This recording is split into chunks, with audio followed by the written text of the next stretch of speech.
The following is brought to you by the Social Suplex Podcast Network.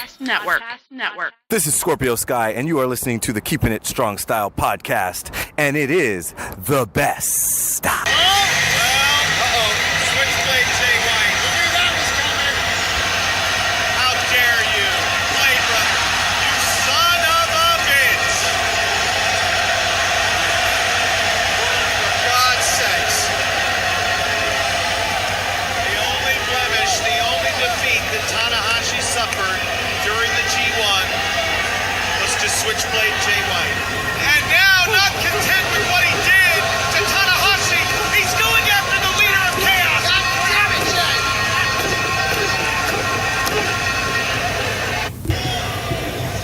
Now what? Where's he going now? Out here. He's coming out here, Kevin. He's coming out here. Hey, come on. Hey, think about this. Give me that shit. I'm not giving you shit. Take it easy, Rocky. Give me that shit. I'm not giving you nothing. Rocky, take it easy. Hey.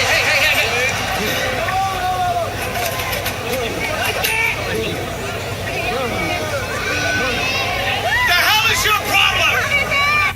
Wait a minute, it's Yoshihashi! What the hell? Right in the face! Wait a minute. Hold on, it's Gato! Gato's coming down here. Somebody's got to stop Jay White.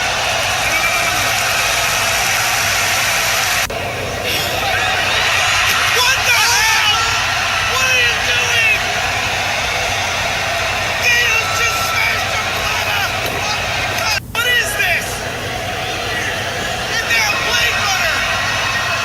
You motherfucker! God damn it! All the years you completely betrayed Okada! Please with the Switchblade! New era! Coming soon!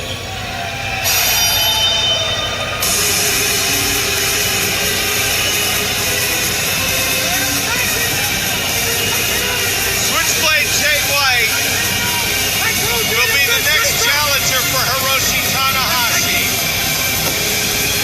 But he will have Gato by his side as a new alliance within Chaos is formed. And the Switchblade era on top of Chaos has now begun. Gato has betrayed Okada. Sides have been drawn. Yo, this is Rich Latta from One Nation Radio. This is brought to you by the Social Suplex Podcast Network. We present to you the Ace of Podcasts, Keepin It Strong Style. Let's go. It's the Ace of Podcasts, Keepin It Strong Style. Covering New Japan, they ready to hold it down. Jeremy Donovan and the young boy Josh. Come and hit a job out in Barrio the Frogs. From the Tokyo Dome over to the G1. Social Suplex is the network where we can get it done. I'ma chill and let them have it, cause this is just an intro. Keeping the strong style, 6 stars from the get-go, boy. Yeah, from Tampa Bay to the Tokyo Dome, this is Keeping It Strong Style with your hosts, Jeremy Donovan and the young boy Joshua Smith. And thank you for listening. Welcome to Keeping It Strong Style, the ace of podcasts on the Social Suplex Podcast Network. Jeremy Donovan here alongside the young boy, Josh Smith. You know it's the young boy, except I don't do any 10-minute draws. Only Broadways, baby. On today's show, we'll be reviewing Destruction in Kobe. That feel good? That feel good for you? Yeah, I mean, it's kind of different, but... Felt good for me. Felt right. I still want to say G-Unit. Today's show will be reviewing Destruction in Kobe, answering your questions, and covering all the latest news in the world of New Japan Pro Wrestling. You can support our show by subscribing to the Social Suplex Podcast Network on the podcast app of your choice and leaving a rating and review. You can also get all the podcasts and columns at socialsuplex.com. Go to socialsuplex.com/subscribe to sign up to get the podcast and columns delivered directly to your email inbox. Also, make make sure to check out our friends at purerezuroad.com. A lot of great Puro content up there. Our podcast is also featured on that site, so check them out. Give them a follow on Twitter. All right, young boy. Destruction in Kobe. Yeah, man. So, Destruction in Kobe, man. So, like, I don't even know. I don't even know where to start. Like, it's Monday night. We're here. We're in the Strong Style Studios, and I'm like, what do we say? Well, I'll say this: Destruction in Kobe for me was way better than Hiroshima and Beppu. Yeah, I totally agree with that. My whole thing with it is, this was just a great card, top to bottom. Yeah. The entire show. With that being said, though, and I've heard other people say this, and I kind of agree. Like, these Destruction shows were basically like one really great card, just spread out over 3 shows. Right. Can you imagine if you had Tanahashi Okada, Omega, Ibushi on the same card? I mean, I get it. I understand why they do this. It's for business reasons. Definitely. They got to sell out 3 big shows, but right. As someone who watches, every single show, I'm like, man, I mean, they could have probably took some of this stuff that they were like, because I'm sure people that are listening are like, well, they were building up matches and yada, yada, yada. And I'm like, you could have done that on Road 2 shows. We could have got those Chaos 6-man tags and built up that whole match. LIJ, Suzuki-gun, 6-man tags. Yeah, and what kind of, it doesn't make a lot of sense in my book to, after, they blow off the feud the next night for them to be in another multi-man match, talking about Suzuki and Naito. So it causes problems. I understand why they do it, but as a fan, it's like you're giving me crap. When you could just be giving me a really, really good card, you're giving me 3 one mediocre card, 1 really bad card, and then 1 pretty good card. Right. And it's like... when you could have had an excellent card with the best of all 3 of those cards. And you know what? When you're watching a Road 2 show, you kind of know how to calibrate your expectations. You're like, okay, I'm kind of expecting this. It's a Road 2 show. But then when you're like, all right, it's Destruction time. Like, this is going to be a good show. And then you get that Beppu night, and it's like... which was the second night? Beppu or... Yeah, Beppu was the second. It's like... God. Hiroshima was the first night, yeah. Yeah, it's like, what's happening right now? Why are we even doing this? Waste of everyone's time right now. Yeah. But this Destruction in Kobe card was really, really, really good, top to bottom. Really, really solid card, honestly. All right, so let's jump into it then. Show opened up with Yota Tsuji versus Yuya Uemura. This was the 15th singles match these guys have had this year. Yeah. 14 matches, all ending in 10-minute draws. Yeah, I kind of have to retract a little bit. I believe on the last episode, I had said that they'd gone to 15-minute draws before, and they've never done a 15-minute match, so my bad.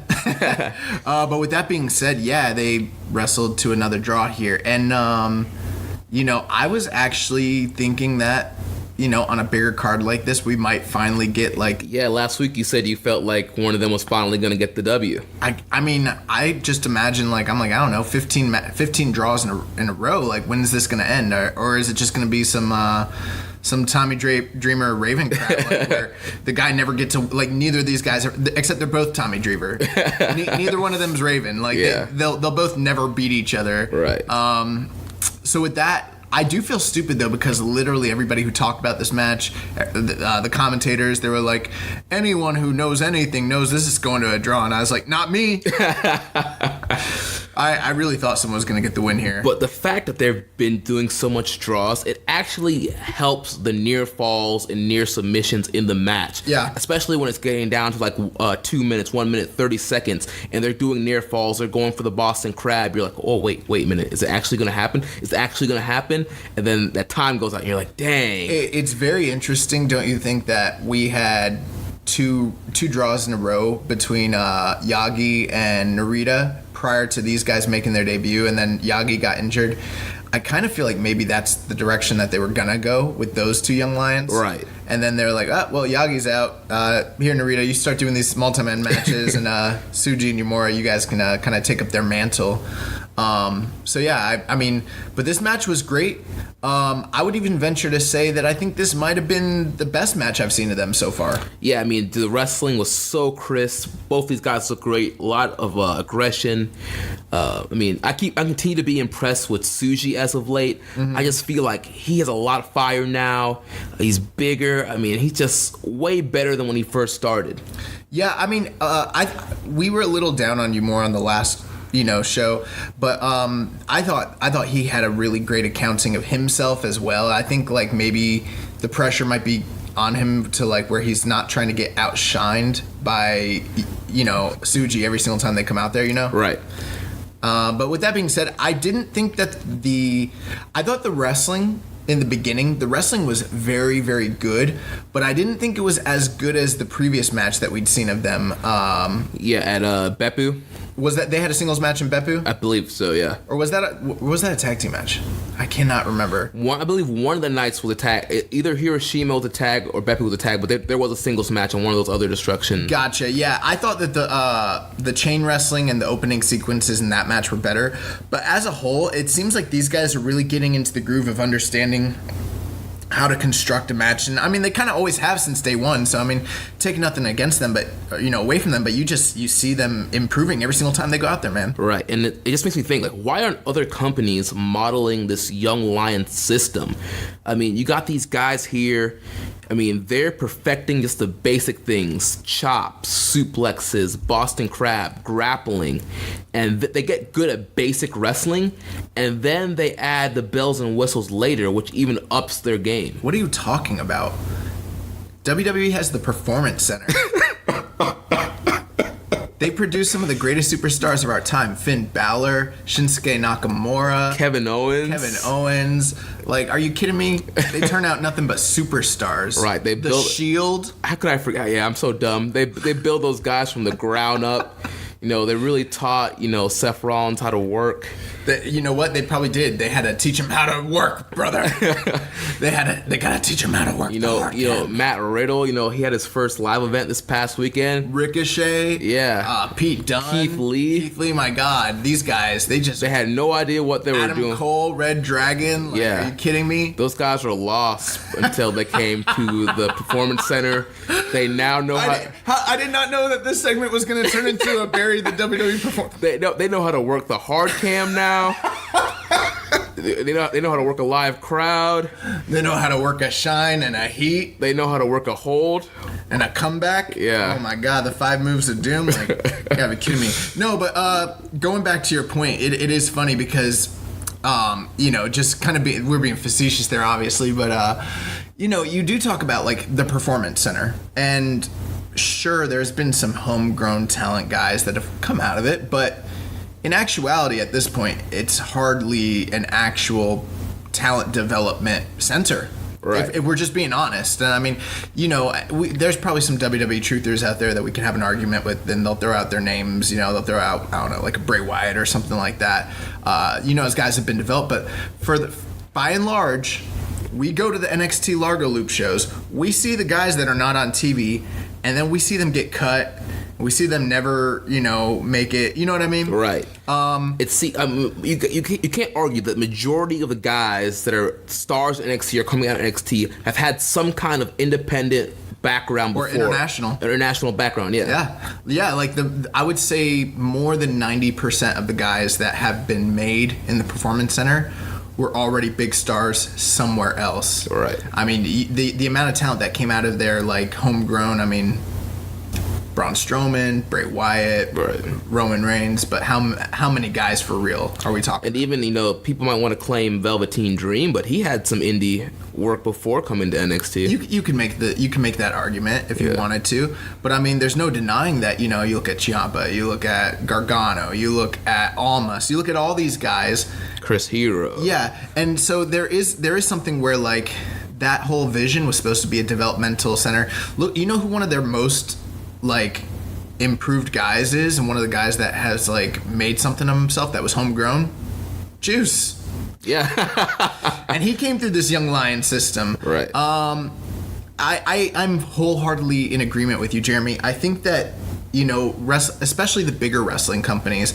Now you go and you look at, say, Ring of Honor, and they have a dojo system, and they've produced a lot of guys out of their dojo system, homegrown. You look at Ring of Honor is one of them. You look at Chikara. You look at a lot of these different independent scene places, and they do have their own little training schools, dojo kind of things. But I love the Young Lion system because these guys basically just get taught how to work the most fundamental and basic concepts of pro wrestling, so that they can construct the configuration or the sticks and foundation of like a pro wrestling match. You know what I mean? Like, these are guys that don't have to do like smoke and mirror matches. Right. I mean, these guys are not brawling on the outside. No dives, no flips, no high spots, no gimmicks. Body slams, chops, suplexes, chain wrestling, a Boston Crab. Like, if you can get people excited over your match by having a Boston Crab for the finish, imagine what's going to happen in a year or two when they're allowed to do a real finish. But then they're allowed to add on stuff. But then they turn around, and not only do they have these guys wrestling each other, but they put them on the undercard. They put them in losing situations, but they put them in there with talent that is vastly beyond them, so that they get that ring work, they get that exposure, they get that ring awareness, and then they send them away. And it's just perfect because, I think like the ideology in other places is like, keep them off camera, build them up, and then when they're ready, bring them out as a whole new superstar. Right. And it's like, I think that the way that New Japan does it is just, I'm not saying it's the best way, but I mean, it definitely works because the fans get invested in these guys. They see them grow. They see them develop. Like, just like earlier this past month when Tsuji didn't like tap out to Narita, that was like a huge development in his character. And I was like, oh my God, like, a month or two ago, that guy would have been tapping out. And so, I mean, you see those things, and then, when Tsuji busts out some sort of like powerbomb or something, it's going to be awesome. Yeah, it's going to be sick. So yeah, I do agree. I think that, the whole point of this isn't to like bash WWE, but it's just funny because that's the company with like the largest development center, and I see guys, we go to the Largo Loops, we talk to these guys at the door, we meet them, we learn their names, we watch them on the Largo Loop, and then they never make TV and they're gone, and you're like, what happened?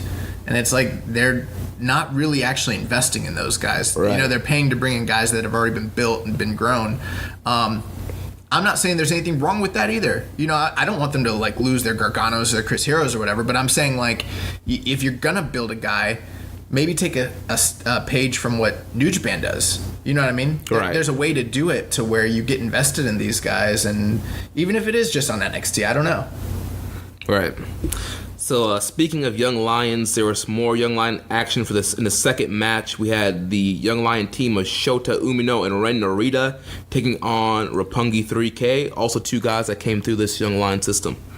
Yeah, absolutely. So, I mean, this was kind of interesting because you got, like, 4 young guys in there, and, like, Roppongi 3K, obviously, in the past year, we're about a year from the time that they debuted, and, I mean, they've really established themselves as, like, the pinnacle of junior tag team wrestling, and also kind of carved a little niche out for themselves in the junior division, in the Best of Super Juniors this year. And Umino and Narita are not that far away from that. Yeah. Yeah, I mean, I can expect these guys to be going on an excursion anytime now. I mean, they're like the 2 top young lions that are, healthy and active right now. And this was another, good showing from both of these guys. Again, these young lions, they come in this match with a lot of fire and a lot of aggression. And I mean, there were some good near falls. I mean, for a slight second, just for a second, I thought we could have seen an upset here with Narita and Umino beating Roppongi 3K.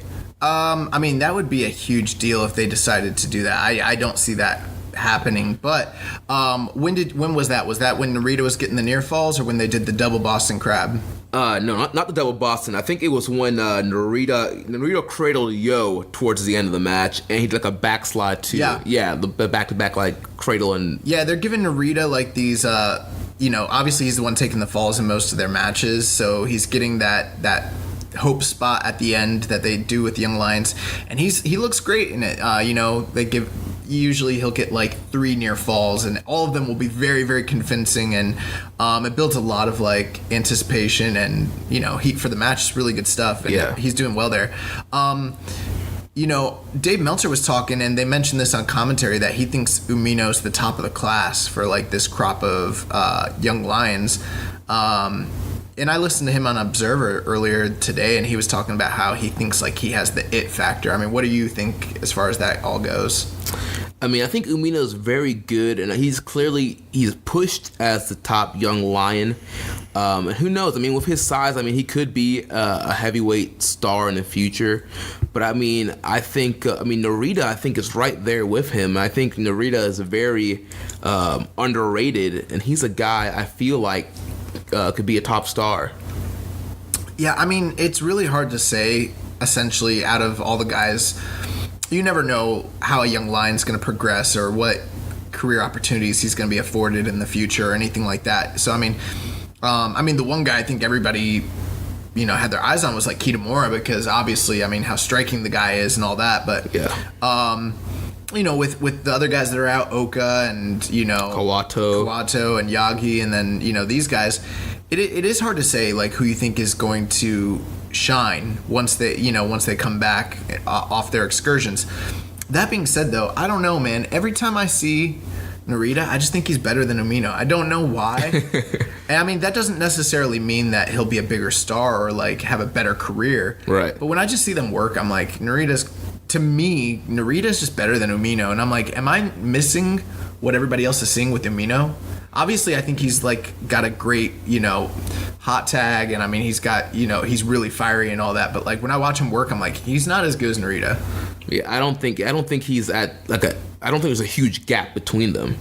No, I don't think so either. It's not like he's washed and Narita, Narita right. is raw. Like, but I feel like commentary or Meltzers and the booking wants you to think that Umino's like kind of like light years ahead, and I don't think he is. Don't get me wrong, he's very good, but I don't think he's light years ahead. I mean, he's only 20 years old. Yeah. So. I don't know. I was like, man, there's the whole machine's behind, Umino, right. And I'm like, I mean, after those Narita and Yagi wars that we saw, yes, it's like I haven't seen like a Umino war yet. Like we saw what Narita could do. The best Umino match I saw was when he wrestled. Oh my God, what's wrong with me? Yoshida? No, the dude from Big Japan. What's wrong with me? Why do I forget people's names? I'm blanking on his name right now. Oh my God, I'm gonna have to look it up. I do this at least once every single episode where like there's a name or there's something and I'm like, what was that again? I'll find it. Daisuke? Yeah, Daisuke Sekimoto. Yeah. Oh yeah, that match was awesome. Yeah. That match was awesome. But Roppongi 3K ended up picking up the win here. Basically Yo ended up cutting off Narita with the super kick, then hit him with the Falcon Arrow for the win, 1-2-3, and Roppongi 3K looks strong. They mentioned on commentary how they're trying to get back in the title picture to win the junior tag titles. We have the junior tag league. Yep. Super Junior Tag League, yeah. Super Junior Tag League coming up. So I would expect to see Umino and Narita in that tournament together. Yeah, they would make a great team in that tournament. I'm just guessing. I mean, but that seems like that's what they should probably do next. So. Yeah, considering, I mean, there's not many New Japan junior tag teams current on the roster right now. Right. And speaking of the Junior Tag League, we got 2 more teams that I would assume are going to be in that tournament. So we had the team of Jushin Thunder Liger and Tiger Mask taking on the IWGP Junior Tag Team Champions El Desperado and Yoshinobu Kanemaru. And, what did you think of this? I thought this was a good match. I mean, we had Despy and Kanemaru doing the jump zone to Tiger and Liger as they were walking down the ramps. Jump zone. And then kind of do like wild brawling, and Tiger and Liger fought from underneath through the whole match. But eventually they came back. Tiger Mask got the win. Like we mentioned last week, we were kind of curious why Tiger Mask was getting some of the wins on the early Destruction shows. And we realized that once we saw this match, that they were potentially heating them up for a junior tag title match. And I think that's what's going to happen. After the match, both the guys guys grab the belts.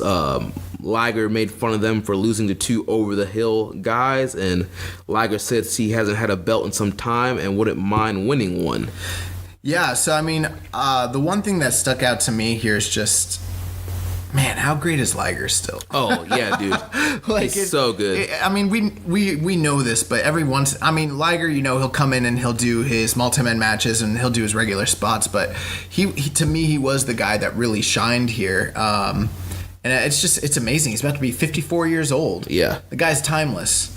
And another good thing I liked about this match is like they kept it relatively short. It was only 6 minutes and 50 seconds. Yeah. It wasn't like this long, plodding Suzuki-Gun match that we get sometimes with them just cheating and cheating over and over. It was like, they got in, they got the advantage, and then Liger and Tiger fought from underneath, came back with a surprise win, and then got out of there. Yeah, I mean, Tiger Mask got the Tiger Kick and Cradle for the win, so it was kind of an upset, and it was kind of a surprise.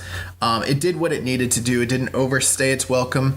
I mean, this wasn't, like, intended to be a war or, like, an epic classic. I mean, it was what it was, but, I mean, for the 7 minutes that this match was on, I mean, I was entertained the whole time. So yeah, so was I. I thought it was good. I thought that the post-match, little speech that I think it was Tiger Mask? Liger, yeah. Basically saying he thought a tie would look good on him, and I was like, yeah. Heck yeah, put a title on Liger. Yes. On his old self, like 54 years old. Yeah, I'm down. I mean, it can't be worse than what we got going right now. So, so then that kind of wraps that up. We ended up with just my favorite match of the night. Following this, so we got the team of Hiroyoshi Tenzan, Satoshi Kojima, Yuji Nagata, and Manabu Nakanishi, the third generation dads, taking on Togi Makabe, Tomoaki Hanma, Ryusuke Taguchi, and Ayato Yoshida. So yeah, I mean, I thought this was another good match. I thought, Yoshida, he continues to look great. In these multi-man matches, he gets a lot of time to shine. Mm-hmm. And again, the commentary is kind of like bringing up some confusion on his status, because they mention a lot about him, like, being a young boy or like having to like train. And I think there's like some Yoshida? Yeah. I don't think it's confusion about his status necessarily. I mean, Kevin Kelly did say, he didn't say this is a tryout, but he said, he was with them for the Destruction Tour. He got a lot of good, experiences and practice. And he's like, and I have a strong feeling, which to me is like Kevin Kelly speak for like, they're signing this dude. Yeah. He said he had a strong feeling that we'll be seeing more of this young man in the future. With that being said, I mean, he's not a dojo guy, but like we talked about, he's in an interesting position. He is, obviously he's not of the same stature. Well, A, right now he's an outsider. B, he's not signed to the company. C, he's young. Right. I would not be surprised if, and also he comes from Kaientai Dojo, right, which is with Taka. So, I mean, yeah, he might not be a young lion, but you can almost bet that he is probably back there doing squats, and he is back there carrying somebody's bag. I mean, right, the dojo system isn't exclusive to New Japan. I mean, every single pro wrestling company has a system like that. And I'm sure Taka just told him, like, hey, you get in here and, like... He's 25 years old. You do whatever they tell you to do, and, like... I'm sure that he is doing all the same responsibilities that the young boys are. I mean, I don't know for a fact. Like, I don't know that he's sleeping in the dojo or anything like that. You know what I mean? I assume it's probably somewhat similar to, say, what's his face, Hikuleo. Yeah. A young guy, but he's not necessarily a young lion. But I mean, he's still a young boy when it's all said and done. So yeah, I think that's to me. I mean, what do you think? Yeah, like we mentioned, we kind of, like I said a couple of weeks ago, I feel like, it's like a trial, tryout period for him. I do think he's a step ahead of the young lions, but he's not quite higher than that, really. So yeah, it'd be interesting to see if he'll be on any more tours coming up. Are you really impressed with Yoshida? Because, I mean, I'm listening to a lot of different commentators and, fans of the sport. And, I mean, people seem to be really high on him. And I'm like, I'm not saying I'm down on him, but I'm not sure that I see everything that everyone else sees. Maybe I don't have an eye for this sort of I think he's really good, and I think in these multi-man matches, he's probably, the guy that's getting the most shine and having the most action in these matches. Do I think he's good? Like, he's as good as some of the young lions? I don't know. Here's my one thing. Everyone is saying, he's got matinee idol looks and he's tall, and those are things that matter a lot to New Japan, and so they probably see money with him, and I don't disagree with that at all. But I've heard people say that he reminds them of a young Okada. Yeah, I've been hearing that recently too. I'm just saying, okay, I wasn't necessarily actively watching the product when Okada was a young lion, but I've seen some of his young lion matches, and he was phenomenal. As a young lion, he was freaking phenomenal, and you could see it the moment that he was wrestling. And it's not hindsight 2020. It's like, holy crap! Why is this guy a young lion? Right. I don't see that with Yoshida. I'm not down on him. I'm not saying he's not good or that he doesn't have promise or potential, but I do think it's interesting because I hear a lot of people being like, he's like a young Okada, and I'm like, did you see young Okada? Young Okada was raw, dude. Yeah. And again, I think we need to probably see a little bit more of him and maybe more singles action, like in a competitive singles match. I'm excited. I'm excited for the prospect of him coming into the company. So I'm not down on him, but I'm not ready to christen him the heir apparent or say he's the next ace in 5 years or anything like that. You know what I mean? I'm not ready to do that sort of thing with this guy. Yeah. And, we also, in this match, we had Hanma, and, man, he's still looking kind of shaky in there, man. He's not...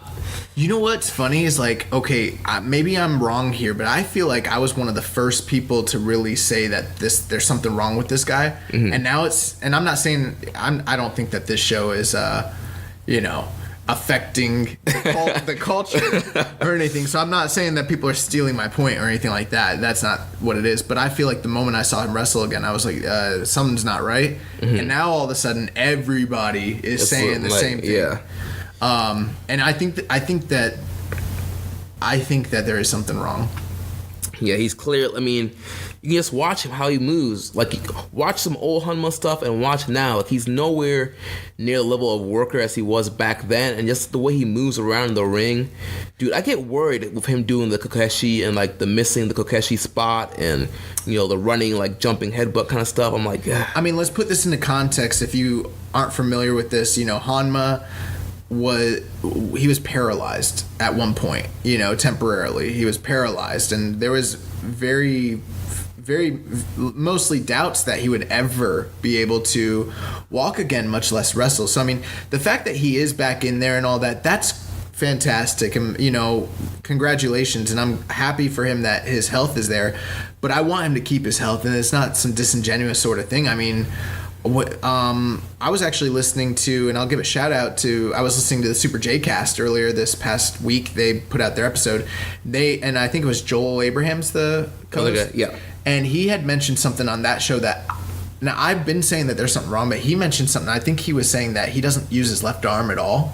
I haven't caught on to that. Or maybe it was the right arm. I can't remember which one it was. I feel bad that I'm not remembering it correctly, but he mentioned, he was like, pay attention. This guy doesn't do any moves that require him to utilize one of his arms. And then, his co-host, Dan McDonald, he said, he's like, you mentioned that to me before the show, and so I was going to decide I was going to pay attention. He's like, and you know what? You're right. He's like, he's not using a whole half of his body.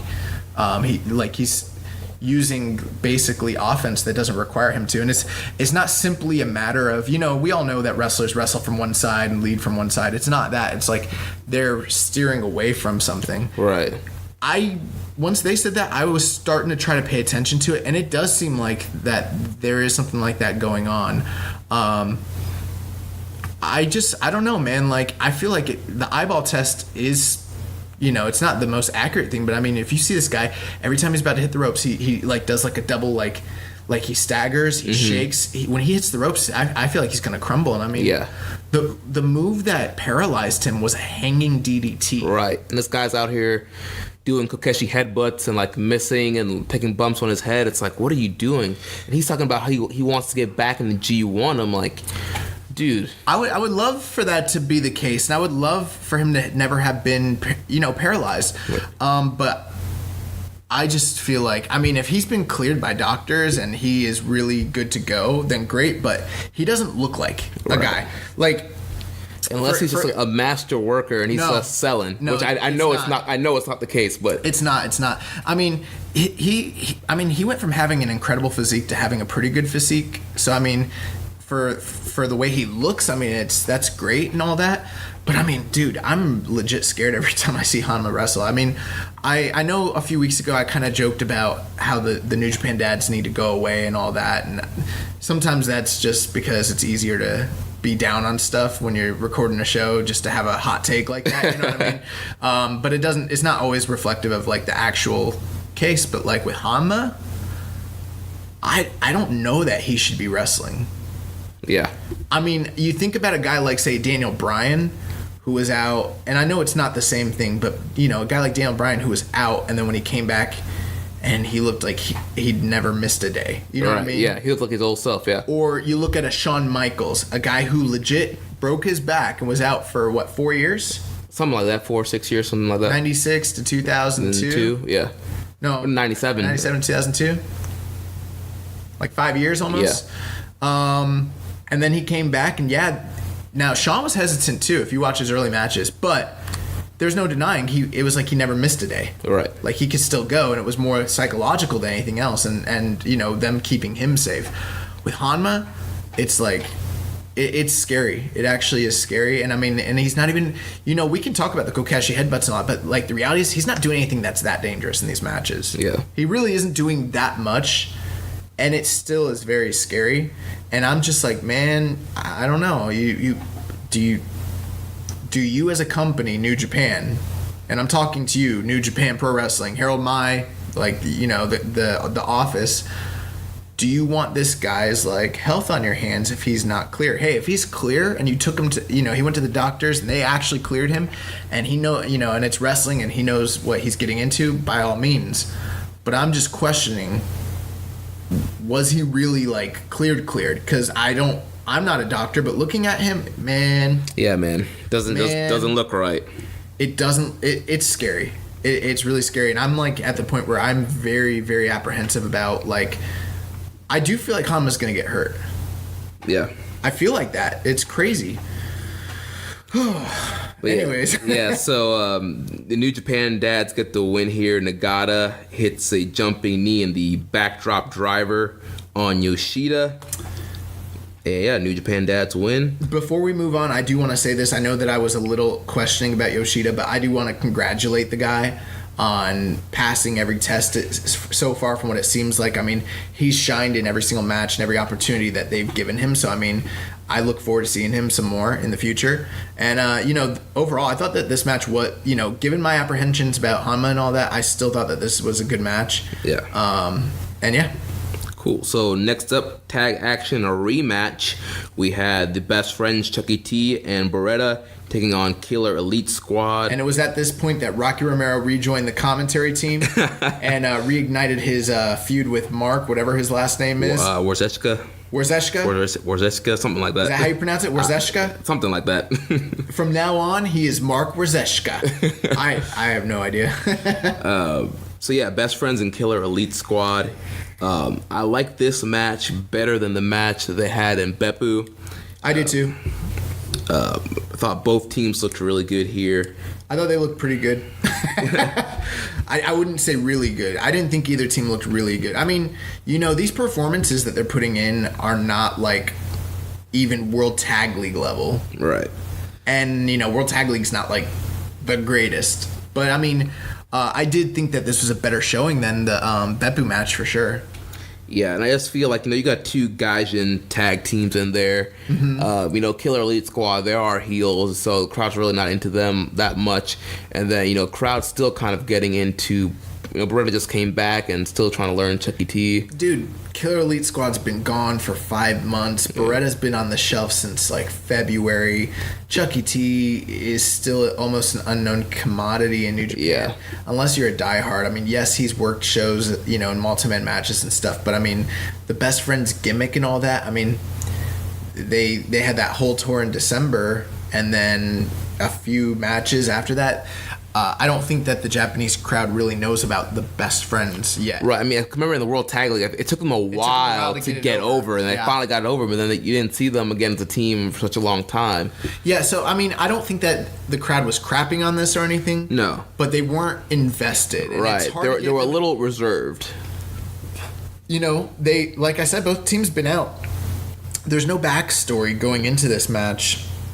There's no prior history really of note. So it is something where it's like, how invested can the crowd really be into something like this, you know? But I did really like the finish here. KES, they hit the killer bomb on Beretta, so it looks like it's in the same thing as the last match, but the last second, Beretta crucifix Archer and gets the surprise win.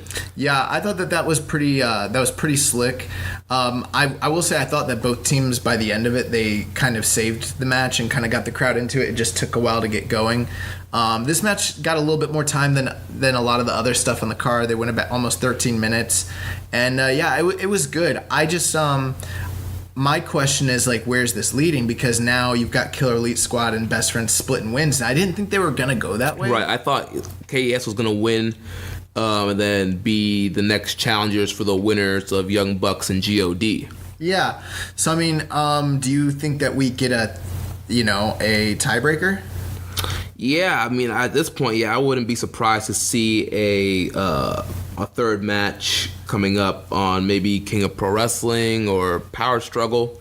Yeah, because the commentary team was almost talking about it like, yeah, I mean, they must be setting, like, people were talking about how they must be setting up Best Friends to take on the Young Bucks, and I'm like, well, they just lost to Killer Elite Squad the 6 days prior to that on a big show. So I don't know, and I mean, my fear, we're heading back into multi-man match territory. Oh, you're talking about like the 3-team rivalry? Yep. Yeah. I could really see that being the case. I think that's a high likelihood. But also keep in mind, we're heading into October and World Tag League's like 2 months away. Yeah. So there's also that to keep in mind. Maybe neither of these teams gets a title, challenge before then. I don't know. Yeah. So I guess we'll have to keep our eyes on that situation. Up next, we had a 6-man tag with Chaos team of Switchblade Jay White, Yoshihashi, and Will Ospreay taking on the IWGP US champion Juice Robinson, David Finlay, and Toa Hanare. What do you think about this one? This was good. Very interesting. They continue to play off the inner workings and the turmoil between Chaos with Jay White, Yoshihashi, and Will Ospreay. Juice and Dave Finlay and Toa Hanare, continue to just be a fun, trio going into this match. Did Dave Finlay have the C Block tournament cup with him? Yeah, he did, the C Block trophy. So I guess, the trophy, I guess that got fixed. I thought it was funny when Juice and Dave Finlay kept doing like karate moves during the match. Oh, yeah. And I guess because like Hanare has like a karate background that they don't ever reference. So that was pretty funny, but I thought that the way that they're progressing the story with Jay White and Yoshihashi and Will Ospreay was kind of like the overall story of this match and how they couldn't get on the same page and they couldn't work together as a unit. That sort of thing. I mean, obviously, kind of take us through what happened with that. Yeah, so they did the same spot where, Yoshihashi holds the one guy and Jay White tries to run. Why does he keep doing that? It hasn't worked all tour. Yeah. That's why this guy Yoshihashi's an idiot. But White accidentally takes him out, but then White's able to hit the Blade Runner on Hanare and get the win. So even though the double team backfired, Jay White was still able to pull out the win for the team. Yeah. So it was interesting. I thought Will Ospreay was the shining star in this match. Oh, yeah, hands down, yeah. When he kind of got in the ring, he just took things to a whole different level at that point, And I mean, they have some great workers in here, but I mean, Will Ospreay is just so dynamic, man. Yeah. He can do things that nobody else can. Yeah. So, I mean, having him in there kind of really spiced up the match. Toa Hanare, we all know that he's, the bottom of the totem pole when it comes to this match. He's lower on the card than Yoshihashi, so yeah, it was expected that it's not surprising, I should say, that he would be the one taking the fall here. With that being said, I do have to wonder, like, Yoshihashi, dude, like, you've been holding dudes and letting dudes run at them, and then you get beat up, like, and it's happened 2 other times on the same tour. Maybe you shouldn't do that. In the famous words of Steve Mongo McMichael, fool me once, shame on you. Oh my God. But yeah, so I mean, I don't know, man. But I thought it was interesting. I thought, like, the stuff with Jay White at the end was really good, where Jay basically was like, we still won. Yeah. We still won. Yeah, like, Jay took full credit for the win.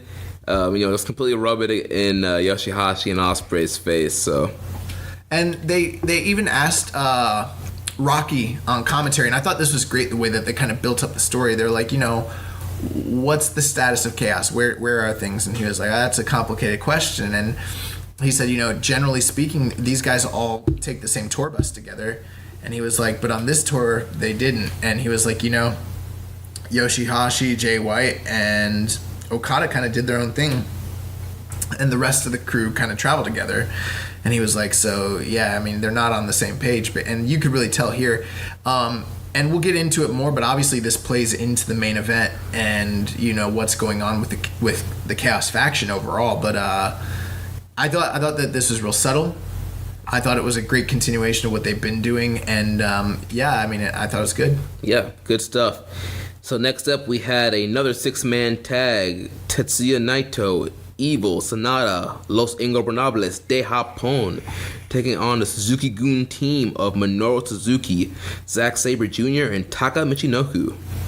Yeah, so I mean, it was just so shocking and unexpected and groundbreaking the way that Suzuki-gun decided to start this match in a way that they've never done before.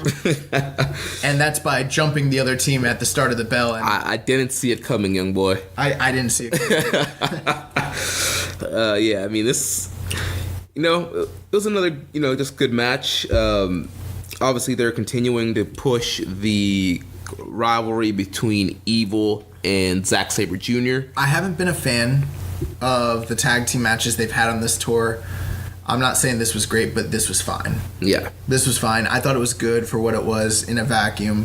If you couple it together with the rest of the feud on this tour, I mean, not so much. But yeah, you're absolutely right. It appears that they're trying to build towards a Evil and ZSJ feud. Yeah. And, we mentioned last week how Evil was shook after being pinned by Sabre in that multi-man match they had on that night. And so this night, Evil gets the win here on Taka. Hits the everything as Evil. He didn't pin Sabre, though. He pinned Sabre's manager. Yeah, it was interesting that if you were betting, man, you'd probably bet that Taka Michinoku is going to be the guy to take the fall. But at the same time, you would think that I didn't expect him to beat Zach, not on this night. In general, Zach's a big star, and if they're gonna have him beat him, you might not necessarily want to do it in a multi-man tag match at this point. Right. But with that being said, that does play into the story because ZSJ already beat him. Yeah. He holds no victories over Zack Sabre. So if they do end up building towards a match, say at King of Pro Wrestling, he's going in there kind of cold against the guy still. Yeah. Even though they've kind of built him up and given him a win, he doesn't have Zach's number. Yeah, and we had 2 questions revolving Naito and Evil. First question comes from at Wilfred Watches on Twitter. He's the host of the Wilfred Watches podcast. It's actually a New Japan podcast where he goes back and watches some New Japan matches. And it looks like we might be working together in the future. Wilfred, you got to get me on there so we can watch some 80s. So yeah, talking to him, we're gonna probably do some stuff together in the future. Also, Kevin Kelly and Mike Wierzeszka. Yeah. They had mentioned how they've been recording, and we talked about this previously, but how they're doing some recordings for some of the archive content. Yeah, they mentioned that they laid some tracks down on some stuff. Yeah, they're like we just recorded Cobra versus Davey Boy Smith from 1983, and I'm like, oh snap! Yo, they're going deep into the archive. Like, yes. So Wilfred asks, he says, Naito in 2019, lost in the shuffle or pushed to the moon? To steal a phrase from my friends over at the Super J-Cast, gun to my head. I would have to say probably you gotta imagine that they're going to push Naito. Yeah, I mean, I see him in the main event of Wrestle Kingdom. Well, that would be, I guess, technically 2020 with Okada, because he knows that. But if we're gonna get to that point in 2020, then he's got to have a fire 2019. True. I have to believe that they're going to push Naito, because if they don't, nothing's right in this world. Like, justice is never going to be served. Like, equality is not a thing. There's no truth and justice. I don't know. To me, it would not make business sense if you don't go with this guy at some point. So it's clearly not going to be this year. Yeah. They decided to cool him down this year. I'm expecting. I mean, if it's one or the other, I mean, could they have him meander around, in 2019? Sure. But if you had to give me a choice between the two, are they going to push the guy or are they going to bury him? They got to push him. Yeah. They got to push him. Yeah, I would think they would push him too, especially if he's going to be main eventing Wrestle Kingdom in 2020. And then Captain Jellico on Twitter, he says, they seem to be setting up Jericho versus Evil. He says, do y'all think this is a step down for Y2 Japan? So when Jericho first won the IC title at Dominion, and then Evil came out and kind of like helped Naito, we all had speculations about what it meant, and I pretty much just assumed that there's no way they're going to go with Jericho and Evil. I just didn't think Evil's on his same level or a guy of his stature. And I mean, all year I've been thinking about who are the guys that if I was Jericho and I was going to work the big time, I mean, you pretty much have to work Okada. You got to work Tanahashi. But it does seem like they're going with Evil. Yeah, because, you mentioned you would want to work the big four. He already worked Naito. He already worked Omega. And so, Okada and Tanahashi would be the next step. But Okada is clearly wrapped up with this whole Jay White and Chaos stuff. Tanahashi's clearly on his way to the Dome. So it doesn't really make sense. It wouldn't really fit in with Jericho facing either of those guys right now. Yeah, so I think that he is probably going to work Evil. That's what they teased. That's who they've been calling each other out on Twitter. And it seems like they're trying to heat up Evil before that time. Now, King of Pro Wrestling's in 2 weeks. Right. I would assume that King of Pro Wrestling would probably be Evil versus Sabre. You give Evil a big win against Sabre. And then that's a huge freaking win. Yeah. That's huge if he beats Zack Sabre Jr. Well, I don't even think Evil should be beating Zack Sabre. I mean, he beat Okada in the G1. Yeah, it's the G1. Anybody can beat anybody. But I don't know. I'm not the biggest Evil fan. I don't hate the guy, but I love Zack Sabre Jr. and I'm kind of like, yeah, beat ZSJ. Like, I want them to heat up ZSJ. Let's do Jericho and ZSJ, okay? But I'm probably, we probably have a lot of fans who are like, no, let's not do that. Yeah. There's a lot of people that don't love Zack Sabre. Yeah. But yeah, I think it is a step down. What do you think? How do you think that conversation went? Like, hey, you're going to work Evil. I don't know. I'm sure Jericho's like, show me the money. I'll work whoever. Pin me, pay me. But yeah, it could be a thing where it's a big match for Evil, but you want to give Jericho a defense where he could actually, he could win. So you have him go. You think Jericho's gonna win? He could go over Evil and then he defends at the Dome. When would he wrestle him before the Dome? Power struggle? No, bro. That's the thing. That's what I'm saying. Like, you think Evil Jericho will be at the Dome? Yes. The only, this is just my opinion. Power Struggle's not a big show. King of Pro Wrestling's the only big show between now and Wrestle Kingdom. Yeah. I was very convinced that we were going to see Jericho wrestle King of Pro Wrestling. Apparently, he's not. So he's on that SummerSlam and WrestleMania schedule. He's only working Dominion and Wrestle Kingdom, which is crazy. So no, I don't think we're gonna see Jericho until January. No, scratch that. We will see him. Set up the angle. We'll probably see him in 2 weeks At King of Pro Wrestling. We'll probably see him in some Jump Evil. Maybe he might not be there. He might do a recording. I don't know what he's gonna do. Right. We don't know. But with that being said, yeah, I mean, he's definitely they got to set up that match, but I don't think we see Jericho wrestle in New Japan until next year. Yeah, got to be on the lookout for that stuff. But I think that that's probably the way they're gonna go. You do Zack Sabre and Evil, and then you set up Evil and Jericho for the Dome. Although that's an awfully far away. But then at that point, the question has to be asked. Jericho wins. How long is he going to hold on to this freaking Intercontinental title, dude? Well, like they mentioned on the Hiromu stuff, the champion has to defend the belt once every 6 months. I think they made that rule up for Jericho. Well, I mean, why would they make it up for Jericho when they use it to explain stripping Hiromu? Because they can just explain how they stripped Hiromu, but then double back and be like, oh, well, Jericho's defended it in 6 months, and I'm like, you can hold a title hostage for 6 months? What happened to the 90-day rule? Like, oh my god. What happened to the 60-day rule? Yeah, like or 30-day rule? This is crazy, man. Yeah. I think Jericho will probably defend it. He'll probably. I was thinking he was gonna lose it just because I want to get the title off him and all that, but at the same time, I mean, he could turn around and defend it in Madison Square Garden and then drop it there. Yeah. So we'll see. So up next, we had the first semifinal match in the IWGP Junior Heavyweight title tournament, featuring Kushida against Bushi. What were your thoughts on this one? I thought that this was very, very good. It was great to see, like us going into the direction of having a junior champion once again. These guys do have a lot of history together.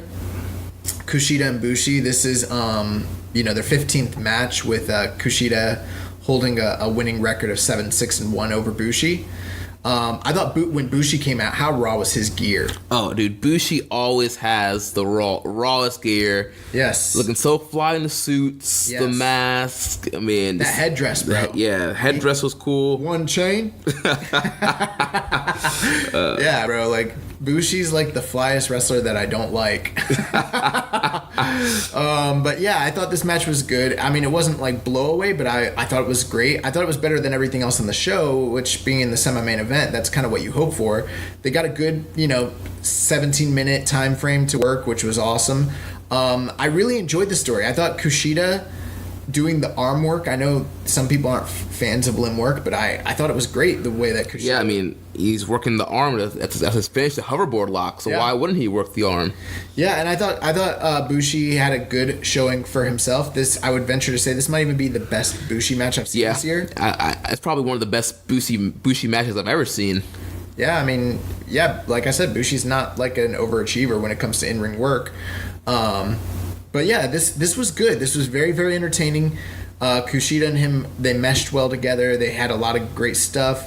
Yeah, I mean, I thought it was good, man. I thought it was really good. The Destroyer is always a move I pop for, no matter how many times I see it or who does it. I actually saw a tweet earlier this week where Petey Williams said that the only wrestler he's authorized to use that move is Chelsea Green. Yeah. But yeah, Bushi does a Destroyer. A lot of great spots here. We had a ref bump, and Bushi spit the mist in Kushida and cradled him for a near fall. I mean, he got all of it that time. Like, freaking, Kushida's whole face was like, I don't want to say what, he had black mist all over his face. And he cradled him up for a near fall. I mean, that was a very close near fall. I thought that could have been it. Yeah, I liked the post match where Kushida basically alluded to the idea that the reason he was able to withstand the mist was because of his time training with Tajiri. Yes. In Smash. Yes. Which was pretty funny. And then Kushida blocked the code breaker, and he hit 2 Back to the Futures. And I thought that was cool, how he hit the first one and then rolled through with it, and then hit his second one. I've never seen him do that before. Have you seen him do that? No, I think I've seen him do like a suplex and then roll into the Back to the Future, but not 2 Back to the Futures. I thought that was really cool, and this match, it did start off a little slow, but they played off their past matches very well. The pace was good, the work was clean, and it was very creative. And I thought that the end of it with Bushi getting that awesome near fall with the mist, you had I believed he won right there, to be honest with you. Yeah. I was expecting Kushida to win, but when Bushi hit him with the mist and then got the roll up, I was like, oh, they're putting over Bushi, and I thought that they're gonna do that because the whole Hiromu thing, but not on this day. Yeah. So we actually have a couple questions about this match in the junior title. So Reddit user Fretless Clover, he asks, why did Bushi lose his match? Because he's not as good as Kushida. What are we talking about here? And then he followed up, he says, furthermore, why aren't any fresh juniors in the vacation tournament? I understand scheduling the matches might make it tricky to make it more than just 4 guys, but surely we could have done with at least 1 or 2 workers who have not been champions before, such as El Despy, although he's a tag champion, or an import like Flip. Well, they've explained on this tour that these 4 guys are picked because they were the last 4 champions. So they didn't have plans to make this a whole big grand tournament, and because if they wanted to, they could have thrown in Tiger Mask. They could have brought Flip Gordon in. They could have brought in Dragon Lee, and they could have made a big tournament. But they weren't. They just wanted the last 4 champions. They want to get a junior champion probably quickly as possible. So you just get 4 guys and do it that way. So. Yeah, Hiromu got injured during the Dominion. No, it was the G1 in oh, yes, right, the G1. Yeah. What followed that? Was it just the G1? Yeah. Yeah. So, in order for you to do a big tournament and do it on big shows, you'd have to do it over the course of the G1, which really wouldn't make sense because you actually have a real tournament going on that they're not going to detract from that. The only thing that they really did to detract from it was run the C block angle. So they're not going to, deflect from the G1. And then you turn around and you have the Destruction Tour. And could you have a quote-unquote tournament over the whole Destruction Tour? Sure. I guess you could have done a little bit more. But if you really think about it, we've got 3 weeks. This week we had Destruction in Kobe. Next week you have the... Fighting Spirit Unleashed. I can finish my sentences, Jeremy. Thank you very much. No, actually, I'm forgetting all the names of the shows. And then after that, you got that other show. What's it called? King of Pro Wrestling. So, you don't have a lot of time to... unless you wanted to bump some stuff from these cards and do some multi-night, matches to set up the finals on the, for King of Pro Wrestling, sure you could do that. I like my idea better still. I think that they should have just done Ishimori and Ospreay. I don't think at this point that either of those 2 guys are who they're trying to go with for the title necessarily, so maybe, but it made more sense to me.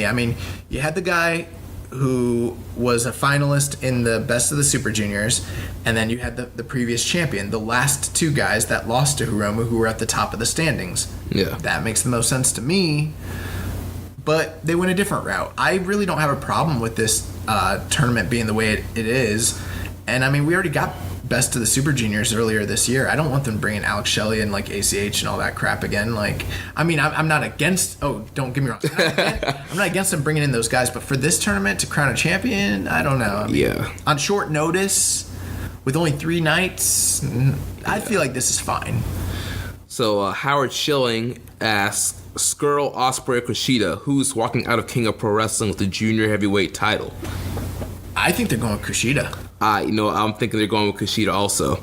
I think they're going to run back. I think Ospreay's going to beat Skrull. They're going to run back Kushida, Ospreay, and Kushida is going to get the win back on Ospreay.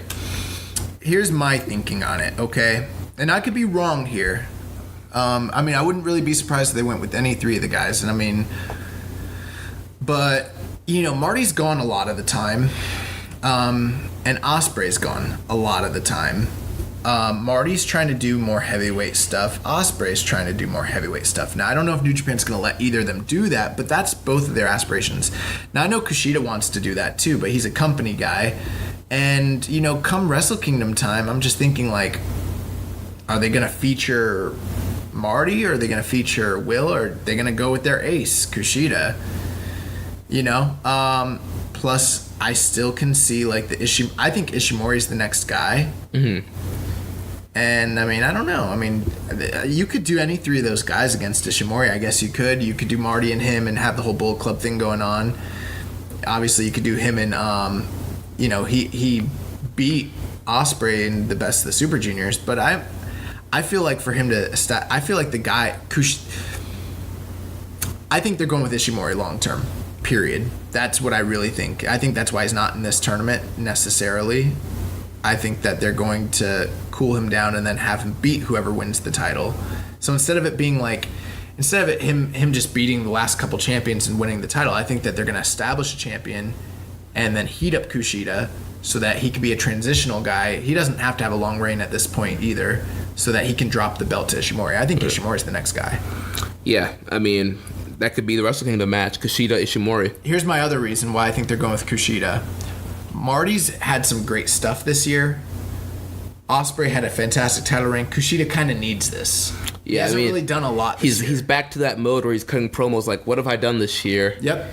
So, yeah, I can definitely see Kushida getting it. And also, they've been pushing... I think it's a better story. If you push him and you have him redeem himself, then, and I think it means more for the next guy to win the title off of Kushida than it does for him to win it off the other two guys, personally. Yeah. He is still the junior ace. And then also that they're pushing this whole Will Ospreay, Kota Ibushi thing. I don't know if that has any legs to it, but they've had, several multi-man matches together. Every promo, Ospreay's asking for Ibushi. I was thinking the same thing too. I don't know if they end up doing that, but if you put the junior title on Ospreay, we're definitely probably not getting that by the end of the year. I saw somebody saying, yeah, Ibushi is going to go back down. I'm like, I don't see that. He could in theory, but I don't think he really will. Yeah. Unless they do some crap where it's like, no, he's not going to do that. He's about to win the IWG. He's going to have an IWGP title shot. No, he's not doing that. So moving on to the main event of the evening. Main evento. We had the Wrestle Kingdom title shot on the line. The G1 champion, the ace, Hiroshi Tanahashi, taking on the Rainmaker, Kazuchika Okada. So, since the year 2013, Okada has been in every single Wrestle Kingdom main event for the IWGP title.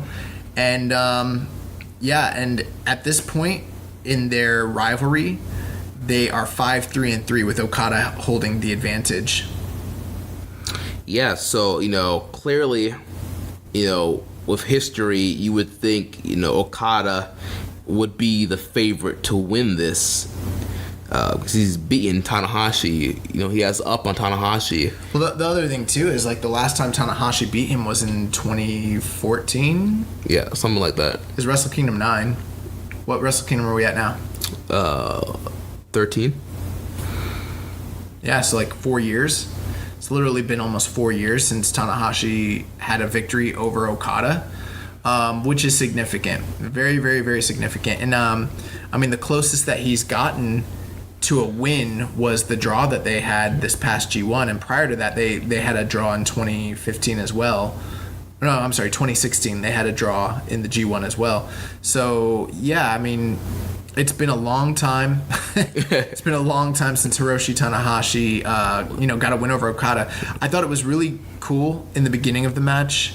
Oh, and let me just say this. I wanted to point out, and I forgot to mention this during the last match, I thought that Kevin Kelly and taking nothing away from Mark Roseshka. Let's just call him Mark. Oh, hi, Mark.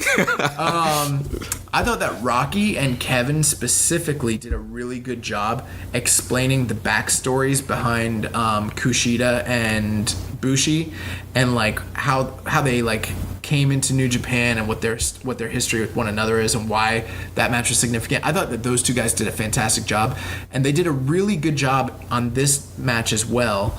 And when Tanahashi was coming out and like Kevin Kelly was like, shame on us, shame on everybody who has doubted this man, who doubted him because of the injuries and the losses. He has risen to the occasion again and he's back in full force. And I was like, yes, Kevin, you are right, Kevin. Shame on us.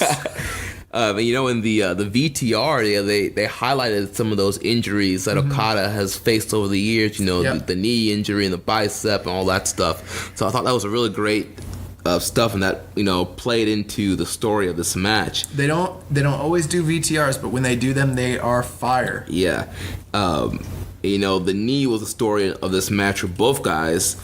With Tanahashi, he always targets the leg, the knee for the dragon screws. Yeah. Sometimes he does the Texas cloverleaf. But then Okada was targeting Tanahashi's knee because he knows that the past injury. I loved the selling of Hiroshi Tanahashi and his knee in this match. It was just so smart. I thought this match started off a little bit slow. I mean, everything in this match was very, very good. So, but at the same time, it was a slower pace than I'm used to them wrestling. It wasn't really firing on all cylinders. But once there was a point where Tanahashi did a springboard crossbody to the outside. And then he sold it like he just broke his knee basically afterwards. And from that point, like, Okada just became a maniac and just did incredible leg work. Yeah. And it was great character work too. I loved it. Yeah, and I loved when Okada went to like Irish whip Tanahashi and like he just like collapsed. Yeah, I thought this was very interesting because with Okada, him and Tanahashi, they've had 3 matches this year, and all 3 of the matches have been very, very different in tone, style, and backstory from one another this entire year, which is very hard to do, especially with guys who have such a rich history the way that they do. You know what I mean? Yeah.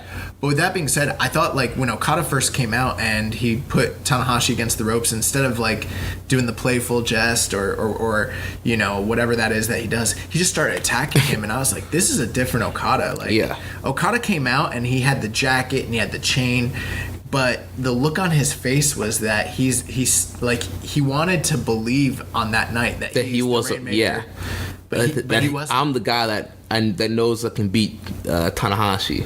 I don't know why. This might be me looking into it too much. I know his jackets are always oversized, but the way his jacket was fitting him and the way he just didn't look like himself. Mm-hmm. And he looked like a little kid playing. I'm serious, bro. Like the way his jacket was oversized and everything, he didn't look comfortable. He looked like a little kid playing dress up, trying to like cosplay to be his parent. Yeah, like to put on a role instead of just being what he's supposed to be. And like on this night when he came out, the Okada that came out wasn't the Rainmaker, man. It really wasn't. This was a guy who is broken. It's broken Okada, and he was desperate on this night, and he was vicious in his attack on Tanahashi. I mean, he was not cool, calm, measured. He wasn't visceral or like, what do they always say that cerebral? Yeah, he wasn't cerebral at all, bro. Like he was taking it to Tanahashi because he wanted to prove to the world that like that he's better than Tanahashi. He's fighting for what he thinks is his that Wrestle Kingdom main event. Yeah. So he's fighting for that main event, and on the other hand, you have Tanahashi, who's fighting to prove that I'm still the ace. I can still go. I can main event the Dome again, and he's fighting to prove I can beat Okada, and I'm worthy to being in that main event spot. Tanahashi came out there with all the poise and all the confidence in the world, which is like, it's such a 180 from the way that their career, like their rivalry started 5 or 6 years ago. It was the total reverse. I mean, Okada was the young cocky upstart who knew that he had Tanahashi's number. It was Tanahashi who was trying to resort to other tactics to try to beat this guy and try to gain an advantage. And on this night, it was Okada trying to gain an advantage to overcome the force of nature that's Hiroshi Tanahashi right now. Yeah. Very good stuff, man. Yeah, and I loved the finish of this match. Yeah, I mean, like I said, it started off a little bit slow, but then, like, in the last 2/3, I thought that this was my favorite closing stretch of all the matches that they've had this year. I mean, it just got so intense between these guys. So intense. And one thing I want to bring up too before we talk about the finish is actually at the 30-minute mark. So if you remember in the G1, they had a 30-minute draw. At the end of that draw, you had Tanahashi hitting the high fly flow to the front, the high fly flow to the back, but time ran out. He couldn't pin Okada. Yeah. Here they did the same spot at 30 minutes with Tanahashi hits the high fly flow, it goes up again, hit another high fly flow, but this time Okada drop kicked in midair. Yeah, that was one of my favorite moments when he drop kicked him out there. I was like, oh wow, this match is incredible. Yeah. So yeah, and then you go to the finish where they're like both fighting on the top rope, and like Tanahashi he slaps Okada down off the top of the turnbuckle. But as Okada's falling, Tanahashi high fly flows off at the same time. So he flows Okada as he's falling down, and then he hits 2 more fly flows to victory here. Yeah, I'm not a fan of those moves where the guy kind of gets old and then hip jumping when they're in the low position. I'm not a big fan. Here, it was great because it happened so quickly and it was all in one motion. It's something they've never done in their rivalry before, which is really, really good. I also liked, there was a moment earlier in the match where Okada did where he has his opponent seated on the top rope and he does the drop kick. Yeah. And the guys always fall off the apron. But Tanahashi tried to fight for it to catch himself, and then Okada moved his leg and put him in the tree of woe and just kept attacking the knee, and just little stuff like that, all throughout this match. There's so many little things that I was like, these guys, it's a masterclass of professional wrestling. Yeah. These guys get in the ring together. And let's not forget the tease of a super tombstone from Okada. Oh, the one tombstone that Tanahashi hit on the floor. Yes, on the floor. That was sick. That was scary, man. I'm like, these guys are crazy. Right. But the super tombstone, I was like, oh my gosh, these guys are crazy enough to actually try and do that. Yes. So I was kind of worried, but luckily Tana fought out of it. Yeah, when Tanahashi started hitting the high five flows at the end, I was a little bit stunned and a little bit in disbelief because at that moment I knew he was going to win. But it's still Okada. And yeah, Okada's lost some matches this year, but this was one of the most convincing losses. I mean, he got hit with 3 after the first high five flow. The look in Okada's face as he was crawling around on the ring told everything that you needed to know about the story, because I was like, oh my God, he's done and he knows it. Yeah. There's nothing else that he can do in this moment to win this match. It's literally over for him. Yeah. And then when he stood up, and it was the inevitable. It was literally the inevitable happening to him, which was sad. It was actually and that's why I say with Tanahashi in these big matches, he's the most emotional wrestler that I've ever seen. I mean, yeah, the storytelling in his matches it's incredible, man. It's incredible. And him and Okada, they're magic together every time they come together. Definitely magic when these guys face each other, and this was just more magic here. Another classic. And then post-match, we get a hot angle. Yeah, so this was interesting because earlier, what was it, 2 days ago, we were on a group chat, you, me, and Rich. What up, Rich? And we were kind of speculating what all this storyline with Jay White, how that was going to play into this, right? And we had kind of thrown out some different scenarios, and we're like, well, maybe Jay costs Okada the title shot. But then we were like, no, it's too Western. They would not do that in a big match like this. Yeah. And then we're like, well, maybe. And then I kind of speculated, and I was like, maybe he gets involved in a way that doesn't ruin the match, sort of like how Cody did with Omega during the Dominion match last year. And then, we were kind of all talking about it. We're like, well, maybe then after the match we get the title challenge and all that. But then it dawned on me, and I was like, you know what's probably gonna happen? He's probably gonna come out afterwards and attack both of them. And then we were all like, yeah, that's probably what's going to happen. We're like, he's going to come out, he's going to attack Tanahashi, and then he's going to attack Okada. and then whoever wins, which will probably be Tanahashi, he'll challenge him for the briefcase. Which is exactly what ended up happening. Yeah. Jay White comes out. He lays out Tanahashi with the Blade Runner. He makes it very clear that he wants to challenge Tanahashi for the briefcase. Then he turns his attention to Okada, beats him down. Then he lays out some young lions. Then he goes outside. He asks Rocky Romero for his chair. And Rocky, of course, didn't want to give it to him. So he attacks Rocky, takes his chair. And then Yoshihashi comes on the scene, arrives, slips, and falls onto the way to the ring. So a couple things here. One, how come these young lions are all able to go when it comes time to wrestle? Bro, I literally thought that. I'm like, these dudes are like smoke Jay White in a multi-man match, and now like they've turned like there was 6 of them. There was like a bunch of them out there, and like it's like one blow, they're like, ugh! Yeah. like I was like, yo, Jay's like the baddest dude in New Japan. Like he was throwing like chops like this, and they're just all falling. It was like Stone Cold taking out the corporation. Bro, stuff like this makes me question the nature of pro wrestling. Why? Like maybe it's not on the up and up or something like that. These dudes all know how to fight, but all of a sudden a post-match angle, and they're just getting I think maybe it has something to do with the t-shirt and the shorts they put on. I don't know. Once they get out of their like, or maybe it's just because they get since they're young lions, they get so weakened by their match that.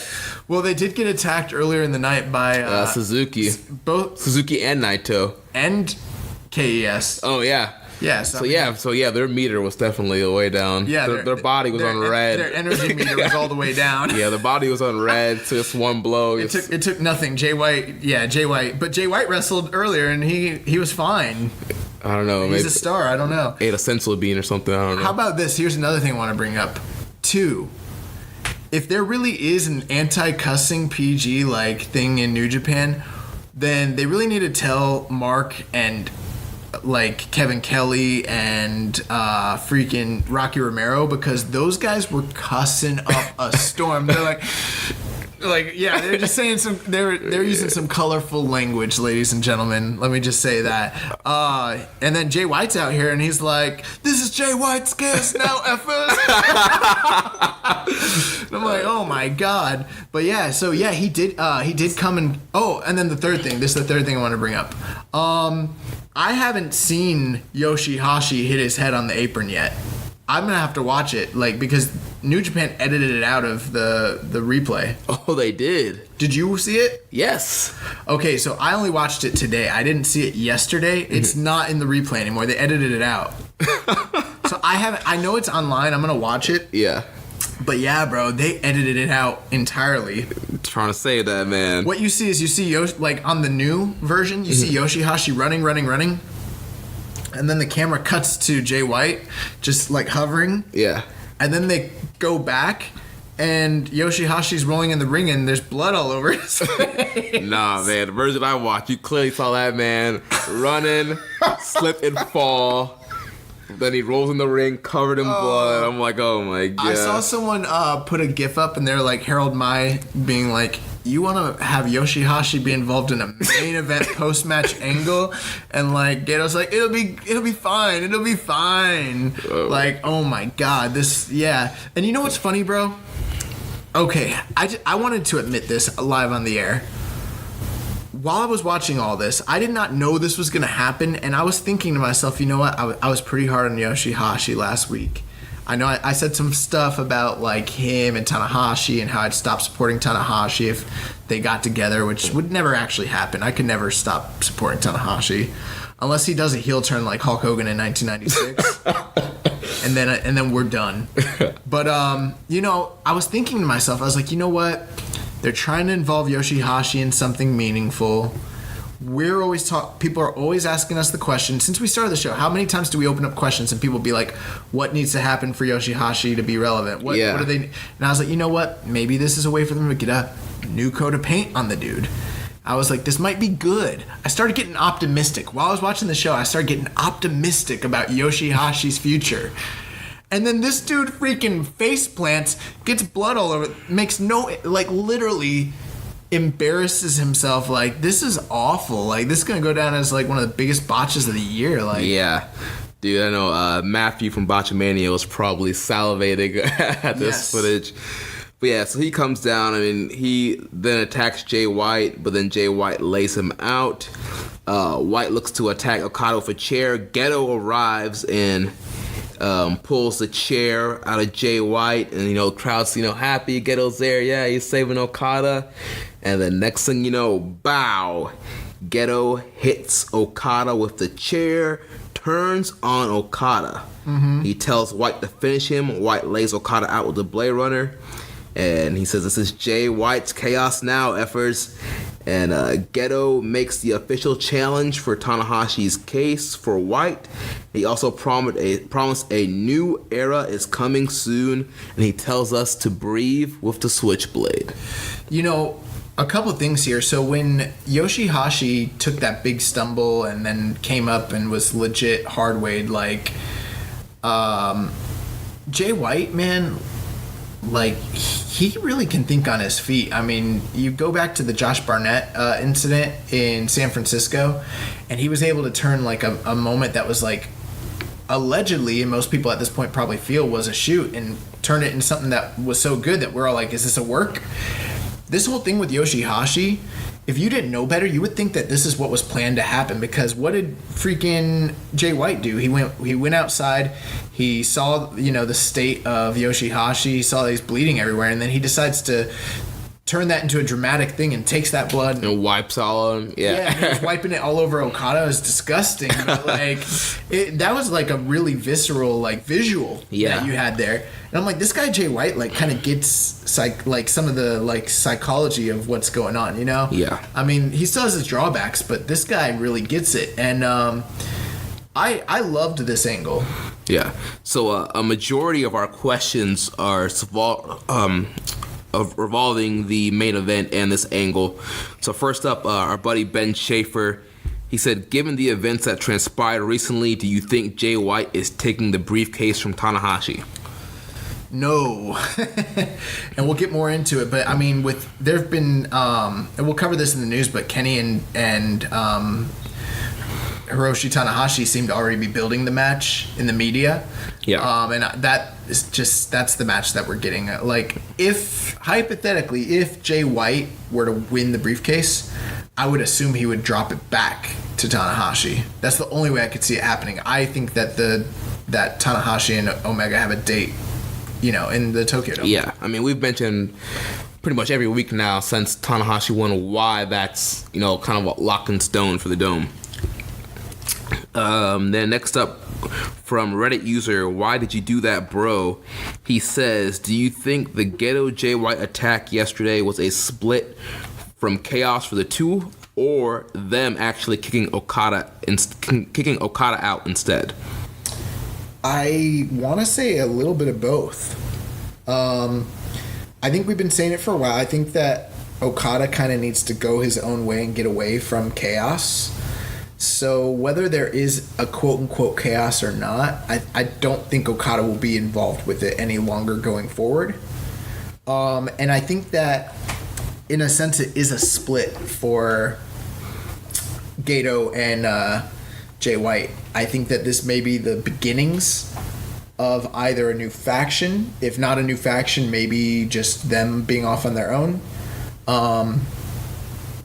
It could be a new chaos, but I really can't see most of the cast members that are there going with Jay White. Right, yeah, I can't see Ishii, Goto, Rocky Romero, Ospreay, best friends. I can't see those guys going with. The only guys I could see potentially going are maybe Roppongi 3K, Sho and Yo. Yeah. Because of some of the comments they've been making about questioning Rocky's leadership and him taking all the pinfalls and all that sort of thing.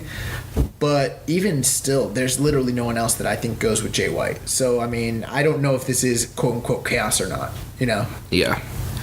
Next question comes from Harrison G on Reddit. He says, do you see Okada leading Chaos with Jay White starting a new faction, which we just kind of answered? He said, if you had to surround Jay with another heavyweight, junior heavyweight in a tag team, who would you select? That's tough. Yeah. He says he could see Ishii turning and joining Jay, claiming Okada took him for granted and never gave him his title shot. He says he enjoys these faction dramas. He says that he likes not knowing how things are going to play out. It's more fun that way. He also predicts that before New Year's Dash, the young boy, you, will do a 180 on the Bullet Club storyline. Big things are coming. I can feel it. Well, probably not.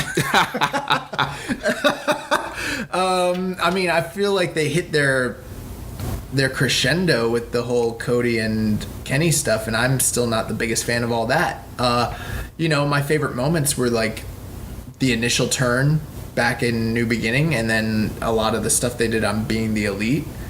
But we got that awesome tag team match in Long Beach, but overall, I mean, it was really drawn out. It was really long. Didn't produce what I was hoping it would produce. And then the stuff with the Firing Squad, that's been a flop so far. Yeah, I don't think that I'm going to do a 180. I mean, hey, Harrison G, if I do a 180 on this thing and they book something really cool, we'll work it out. Send us, we'll figure it out. I'll do something cool for you. But let's go back to... But we got to up those stakes, because if they do what I think they're going to do and they're going to flop that storyline... we'll find out. You gotta do something for me. Well, let's go back to this question about surrounding Jay White with other wrestlers. So, is there any heavyweight, junior heavyweight, or tag team that you would put with Jay White? I don't think Ishii's going with him. That's not to say that Ishii couldn't go with him, but with his current character being so much about honor and loyalty and all of that, be very hard for me to see him actually get teamed up with Jay White going forward. It's not impossible. I mean, it's pro wrestling. Guys turn. Also, some of the other guys, I mean, you think about, like, let's say Yoshihashi. If he was to, like, go with him, that'd be some, like, Macho Man Randy Savage WO stuff. Like, yeah. You get beat up by these guys, and then you turn around and you're part of their clique. Can't beat them, join them. Yeah, you can't beat them, join them. Like, I'm like, I don't know. I know. I really don't know who that's a tough question for me. I mean, I can't really. I know you had some ideas. Yeah, for a heavyweight, I think I'd put it like a Jeff Cobb, somebody who's like a muscle. Yeah, the muscle. He's relatively new. He has really no allegiances there. You know who I would? You know who I'd make his muscle? Let's give him Jonah Rock. Let's give him someone from the islands. Let's bring in, or not the islands, that's rude, but like Jonah Rock's from what, New Zealand? Yeah. I guess New Zealand is an island, right? Yeah. And Jay White's New Zealand, so that's actually actually a good pairing right there. Yeah, maybe bring in Jonah Rock. I don't know. As far as a junior, I think it'd be kind of interesting if you split Roppongi 3K up and you have Sho go with him, especially since, the whole thing was he was trying to get Yo to follow him, and then it turns out that Sho is the one that, ends up following him. Now, in the long run, that's probably not the best for the junior tag division, since there are no really baby faces in the division besides Tiger and Liger right now. So there's none. So long term, that probably might not be the best decision, but that's like the only thing I can really think of right now. As far as a heavyweight tag team, I couldn't really think of a heavyweight tag team to go for them. Me either. I mean, that's a really tough question. I don't know if they're gonna do a faction or not. I mean, they could, but the whole thing with Jay White is how manipulative he is and all that sort of stuff. I mean, could he be a good heel faction leader? I suppose so. Yeah. But I kind of see him as more like this usurper, like this... He's a lone wolf, sort of, know? Maybe give him some time. Yeah. Maybe give him some time with Gato and where it's just them. Maybe Gato can be his junior. I don't know. I don't know. Yeah. Like, I can't. That's always been my problem when people have talked about, like, where he's going and what he's going to do. People have talked about him joining the OGs, which actually that'd probably make more sense than anything else. Yeah. Right now. But, I can't. actually. I would love to do a fantasy pick and pick a really cool faction to be with him, but I don't know. I don't see anything. Next question comes from BJ Baker on Facebook. He says, of the 3 Tanahashi versus Okada matches this year, what was your favorite? I think overall in a vacuum, this is just me personally, I think their first match, the match in, what was that, at Dantaku? Yeah. I think I like the Dantaku match the best because I really enjoyed that story of Tanahashi trying to salvage his title run record and the history behind it. And as just an overall match, I think I enjoyed that one the best. There were aspects of every single match that enthralled me, and I think this has been one of the best series of the whole year. But for me, I think that's got to be my pick personally. For me, I think I'm gonna go with the G1 match, just because I felt like the first match I was pretty firm that Okada was gonna win. And then with this match, I mean, obviously this match was phenomenal too, but I was pretty confident Tanahashi was going to win too. That G1 match for me was kind of up in the air. I understand that, and I think that you really can't go wrong. I mean, all 3 matches were great. Yeah. My only thing is Tanahashi was so dominant in that second match. Yeah. Like, really, really, really dominant. And it's, you don't have to have a 50-50 match to make a great match. Case in point. My biggest take, the one thing I don't necessarily love about the first match was the ending. Even though the ending was great in the first match, the one that I picked, it was so sudden that it was just over, and I was a little drawn back by that. Also, I didn't like the hype that it got because Dave Meltzer, I thought, rated it way too high. He rated it higher than every match they ever had in their whole series, but still a phenomenal match. Yeah. I'm surprised you didn't say this match, honestly. I mean, I love this match too, but I mean, it's so hard, man. They're all great. I mean, they're all 5 stars. They're all amazing matches. It's hard to choose one, but I don't know. That's the one I guess I would go with. And just how epic it was that Tanahashi won, and we got Rich's great rant out of that match, and just, You know what I was thinking about, and this is the crazy thing. I'm like, do you include any of these 3 matches in your match of the year talks? I mean, I don't know if you really do, if we're being totally honest. I don't, dude. Match of the year is There have been so many good matches this year that I'm like, these matches were really freaking phenomenal. And in some years they would be match of the year, but like I'm really like trying to think, and I'm like, which one of these would I include? And would I include any of them? Right. I mean, as great as these matches are, that's a crazy thought, right? We're coming up on the end of the year. We're going to be getting ready to do the Keeping It Strong Style year-end awards, second year-end awards. So we're going to have I feel overwhelmed this year. Yeah, bro. Like every time I think about the awards, I'm like, oh my God. I'm like, how many options are we going to have on match of the year? Or like, oh, it's going to be crazy. Yeah. But yeah, keep your eyes out for the end of the year when we put those voting out. So next question comes from Reddit user Just a Little Bear 01. He says, do you feel that stables in New Japan have a shelf life? Have some been broken up too soon or others last too long? It seems very possible that Chaos, the longest running full stable, could disintegrate, and is that a good thing to freshen things up? Well, I'll say this. I think all stables in professional wrestling have a shelf life, and it depends on the booking, the storytelling, and the wrestlers involved. If all of those components are there and it's strong and it's compelling and it's serving a purpose, then they could go, hypothetically indefinitely. But at the same time, as history will tell us, every single wrestling, faction's got to end at some point. Yeah. And I do think with Chaos, clearly there's some kind of breakup. I do think it's good to freshen things up. This leaves the potential for new matchups. We've been criticizing Chaos for a long time now. Yeah. A lot of these guys, now there's no reason why we can't get another Goto or Ishii, or Ishii finally facing Okada, or In a way, this is the cornerstone faction of New Japan. The fact that Okada's been a part of this faction for the last, for 5-6 years now. And he's been, arguably the ace of the company, the last 3 or 4 years, maybe even a further going back than that. So when you think of it in those terms, you have one of your biggest stars in the whole company, and this whole faction has circulated around him.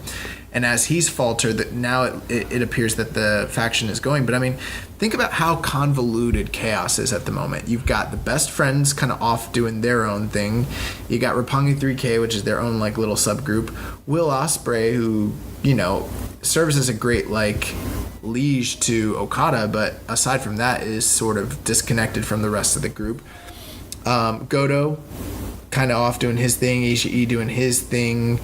Yano and Ishii, it's just very convoluted. And then you throw Jay White into the mix, and I'm sure I'm missing other guys. Who else? I mean, there's the offshoot guys, the Briscoes. I don't think they're a part of it. They haven't been a part of it for a while, but yeah, you're right. They were a part of it for a while.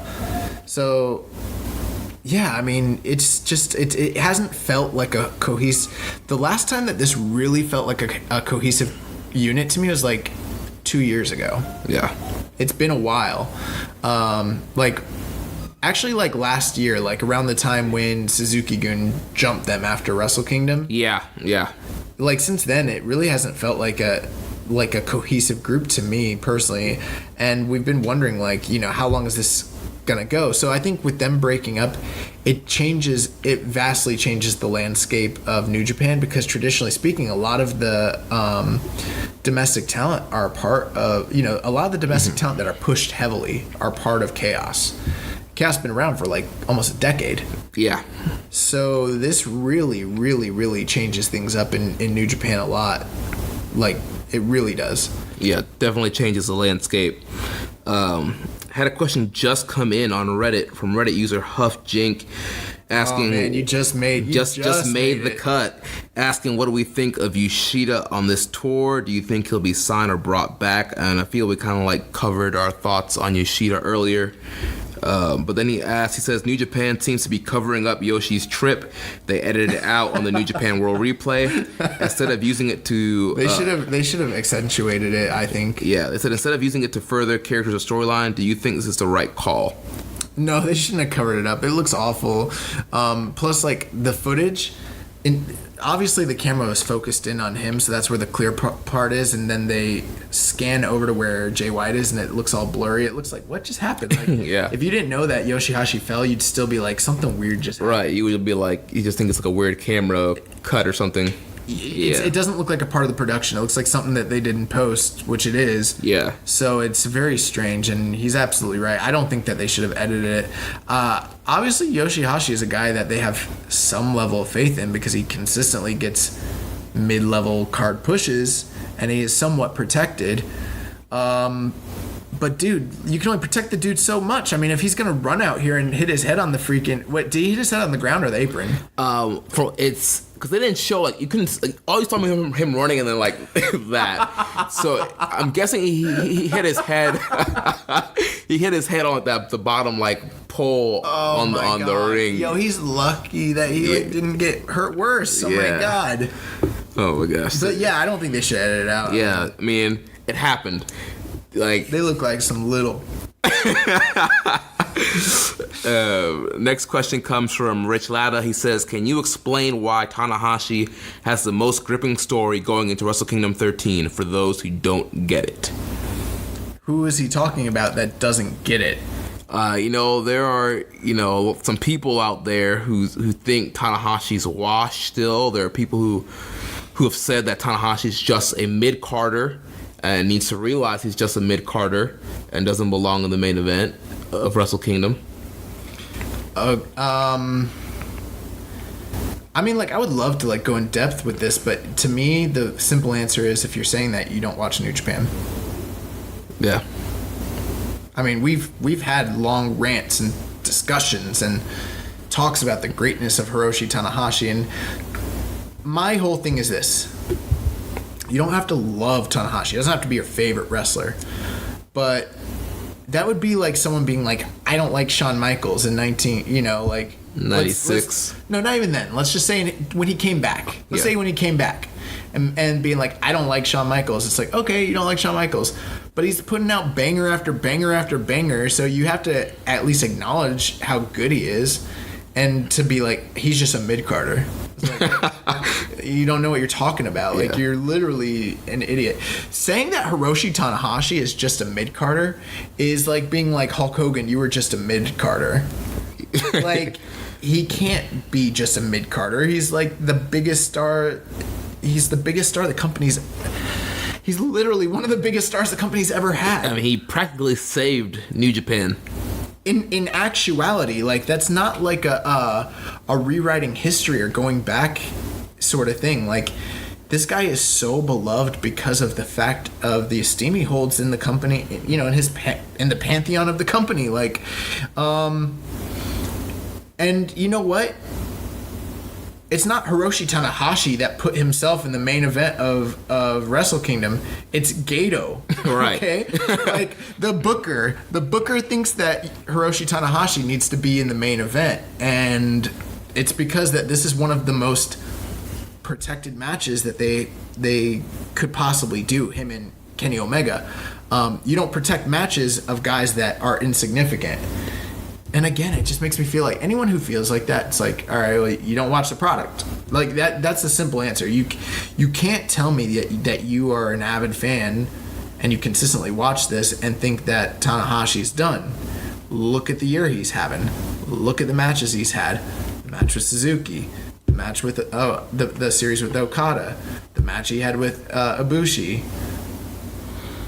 You know? Yeah, I mean... He literally, at the top level in the main event, can perform as at high a level as anybody that is living and wrestling and working in the world today. And I ask you, show me one guy in the WWE main event that can perform at the high level right now that Tanahashi has this year. Show me. You're not going to find that in 2018. AJ's not doing it. Seth Rollins ain't doing it. Nakamura ain't doing it. Nakamura's not doing it. Joe ain't doing it. Joe's not doing it. Daniel Bryan's not doing it. The Miz isn't doing it. Finn Balor's not doing it. Dean Ambrose. And you can guarantee that Roman Reigns is not doing it, and he has never done it. Nobody. And if they can, they're not doing it. Well, we know those guys. We know they can. Some of that, bro, I don't know that they can, to be honest with you. On a certain level. Now, I'm not talking about athleticism. I'm not talking about in-ring work, things like that. I'm talking about this ability to work at a high level. Like, how do I put it?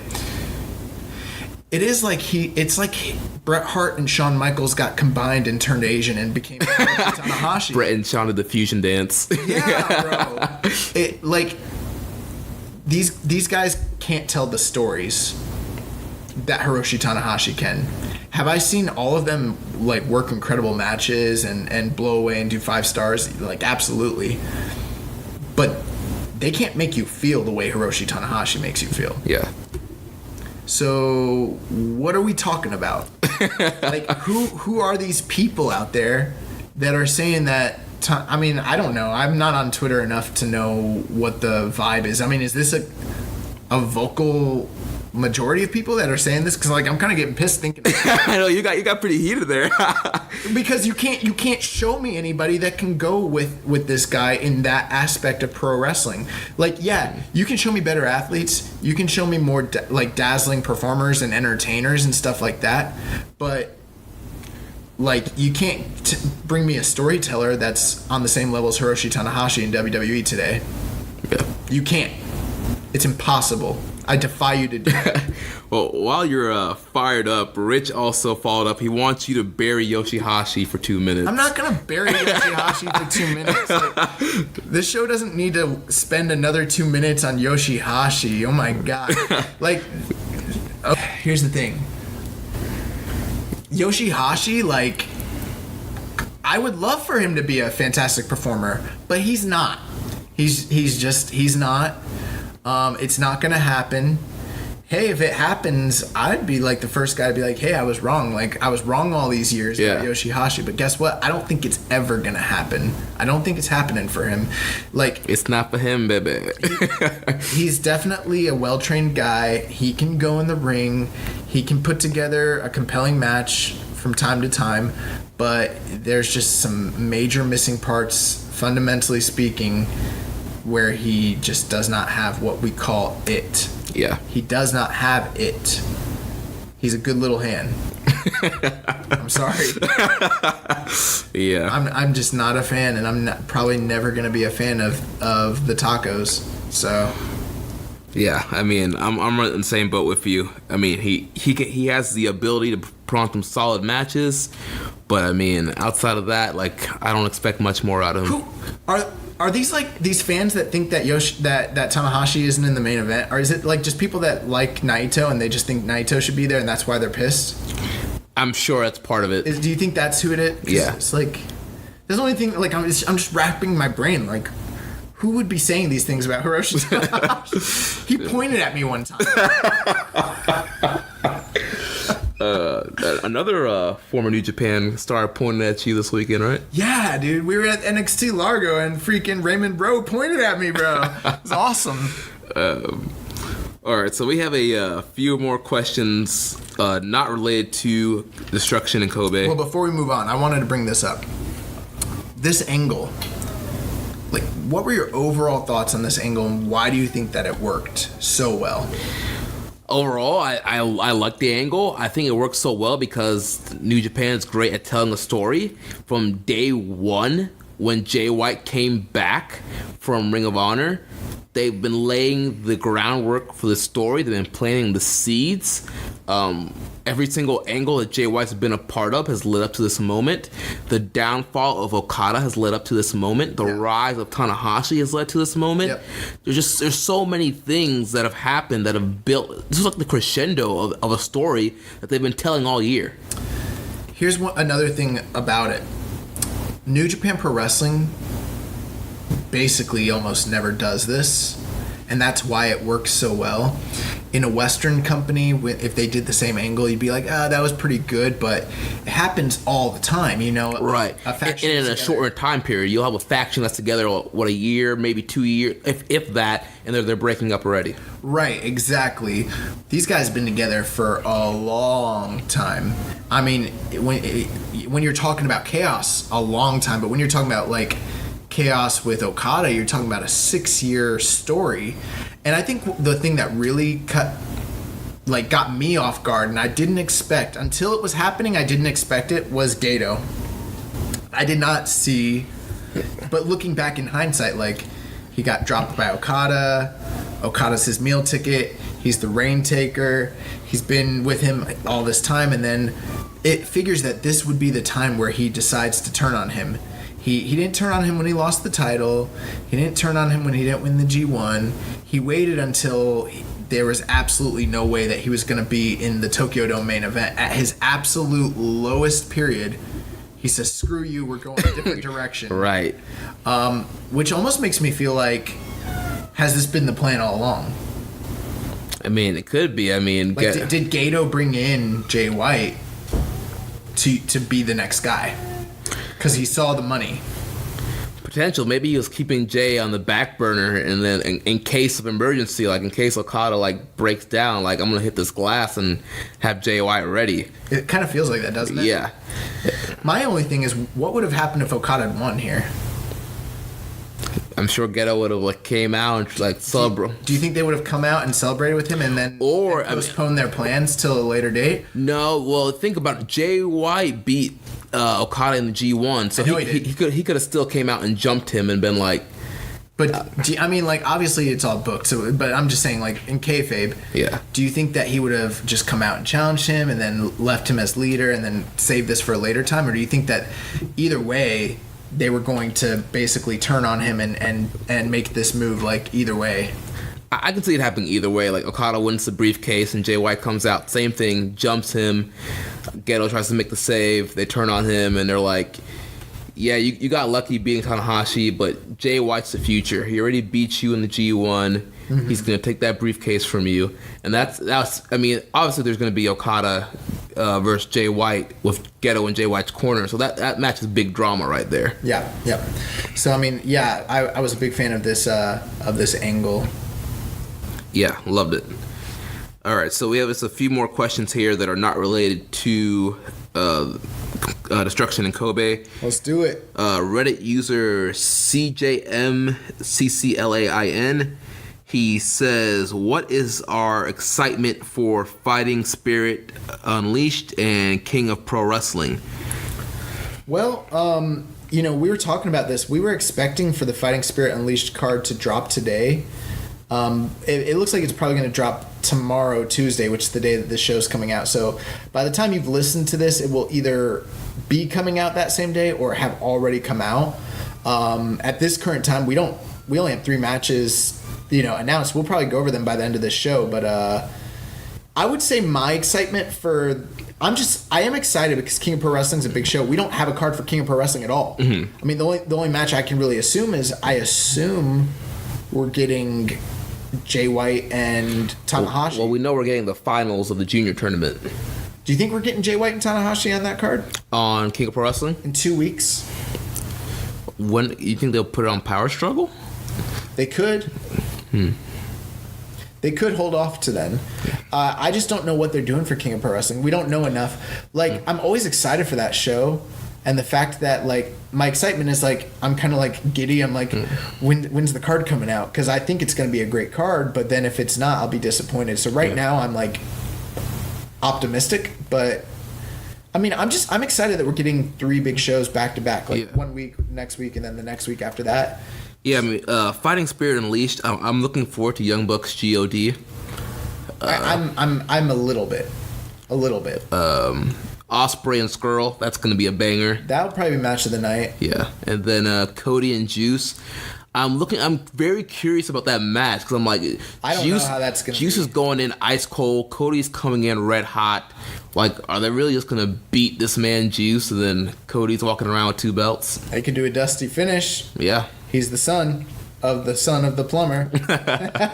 So I don't know. I mean, I'm not super excited about Fighting Spirit Unleashed, but I'm not hating it. We don't know the card, and it does seem weird. So yeah. So CJ McClain had another follow-up question. He says, when do we see Jericho coming back? Well, I think that was my answer earlier. I think Wrestle Kingdom, man. Which I think that he will make an appearance at one of these shows, if not a couple, to build towards the Wrestle Kingdom main event or match. But I mean, what if they could? They're not going to come out and be like he's wrestling in 2 weeks. I don't think so. No. So yeah. I mean, when do you? Obviously, I think he's coming back at Wrestle Kingdom. When do you think that he could be coming back? Dude, Jericho, you never know. That man is so unpredictable. But the logical thing would probably be Wrestle Kingdom because King of Pro Wrestling, like you mentioned, is the only really, really show that you would consider part of the Big Four or whatever. So he's probably not wrestling on that show. Unless, who knows, maybe last minute they're like, hey, Jericho and Evil's happening, King of Pro Wrestling. But I don't see that happening. Power Struggle is not big enough for Jericho, so that only leaves Wrestle Kingdom. Pretty much. Which is unfortunate. It's unfortunate, man. Holding up the IC title that long just seems dumb. Yeah. It's their number 2 belt. I mean, it's their number 2 belt, dude. There are fews that could use that belt. I mean, Saber and Evil. It's not even fews. It's just there's guys that could use that belt. Yeah. Reddit user Zack Sabre, the IC title. Oh, dude, that sounds amazing. Right. Yeah, sounds right. Reddit user Muzza_44 says, what team from outside of New Japan do you want to see in the Super Junior Tag Tournament? I don't know that there's very many junior tag teams that I'm big fans of, but I mean, I don't watch as much wrestling outside of New Japan as Jeremy. I mean, the one team that came to mind that I threw out there, but I don't think is realistic, but I would like to see is Bandito and Fumita. Yeah, that'd be awesome. I mean, that's my pick. I mean, a team that I had in my mind a while back was the Motor City Machine Guns, but Alex Shelley's done, so... Yeah. Who else is out there, man? Who's hot on the scene? Right, I'm trying to think specifically juniors. And, I'm thinking, would you consider SCU juniors, or are they heavies? I don't know. Because with the Ring of Honor relationship, you could run like Daniels and Kazarian, but I don't know. I think they're too big of stars to be in the junior tag tournament. I mean, once I start thinking about some of the good junior tag teams that exist outside of New Japan, a lot of them are in NXT, and I'm like, bring back Red Dragon. Yeah. Give us Mustache Mountain. They do got some good tag teams in NXT right now. Yeah, NXT tag division stacked. I mean, Aussie Open from Rev Pro. They're good. Would be a good option. They're good. CCK. Yep. What about the new LAX? Are they small enough? Yes. Santana and Ortiz. Yeah. Are they small enough? Yeah. They're I don't watch Impact enough, so I don't know. Yeah, they're juniors, dude. Yeah, I mean, with Don Callis, might slide the Impact boys in there. I don't know. We got some Impact news making me feel like this potential partnership might not be long lasting. Yeah. But yeah, besides that, I can't think of. I mean, Lucha Brothers. Yeah. But a lot of those teams, they're tied up. I don't think they're coming or anything. So. Yeah. I mean, I would love to see Pentagon and Phoenix show up. That'd be so dope. Dude, yeah, Junior Tag League would be on fire. Yeah. But yeah, outside of that, I can't think of any other teams that would fall under juniors. Maybe bring in Dragon Lee and Mystico. Oh yeah, that'd be a good team. CMLL guys, I didn't even think about those guys. Yeah. So yeah, I don't know. Good question. Jar of Peanuts has a couple questions here for us. First one, not sure how we're gonna answer it. FMK, F Mary Kill, shorts Okada, pants Okada, or pants Okada with balloons. What's your answer? Well, I have no interest in effing or marrying Okada. I'll answer it super easy for you. Go for it. Super, super easy. F shorts Okada, marry pants Okada, kill pants with balloons Okada. Very, very simple question. There you go. I'm down. I don't...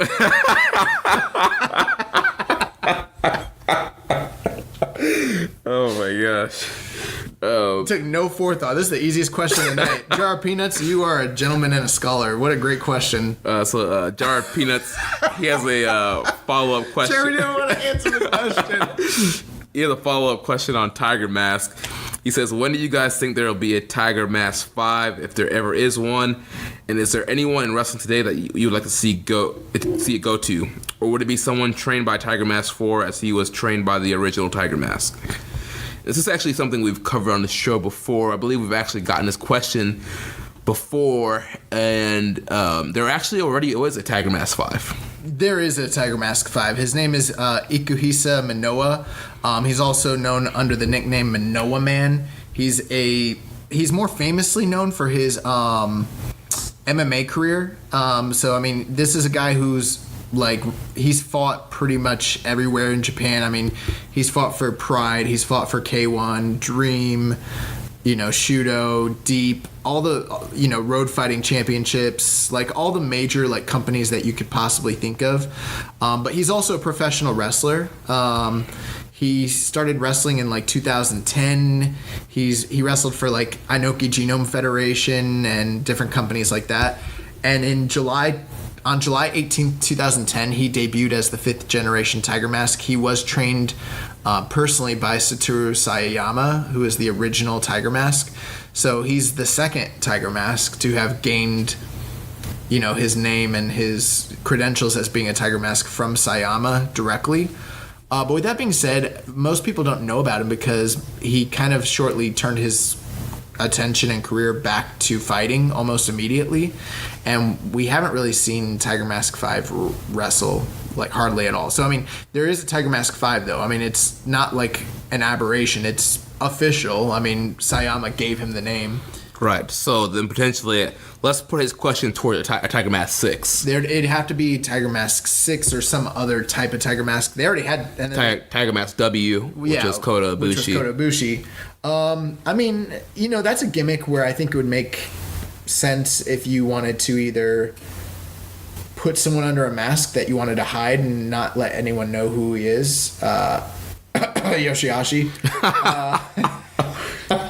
But no, I mean, to me, I don't know. I think it would make a lot of sense to probably give that gimmick to a young guy who you think is going to be a good junior. Yeah, I mean, when we got this question before, people were asking about Kawato. Yeah, a lot of people were looking at Kawato, how great of an aerial wrestler he is. Maybe bring him in as Tiger Mask.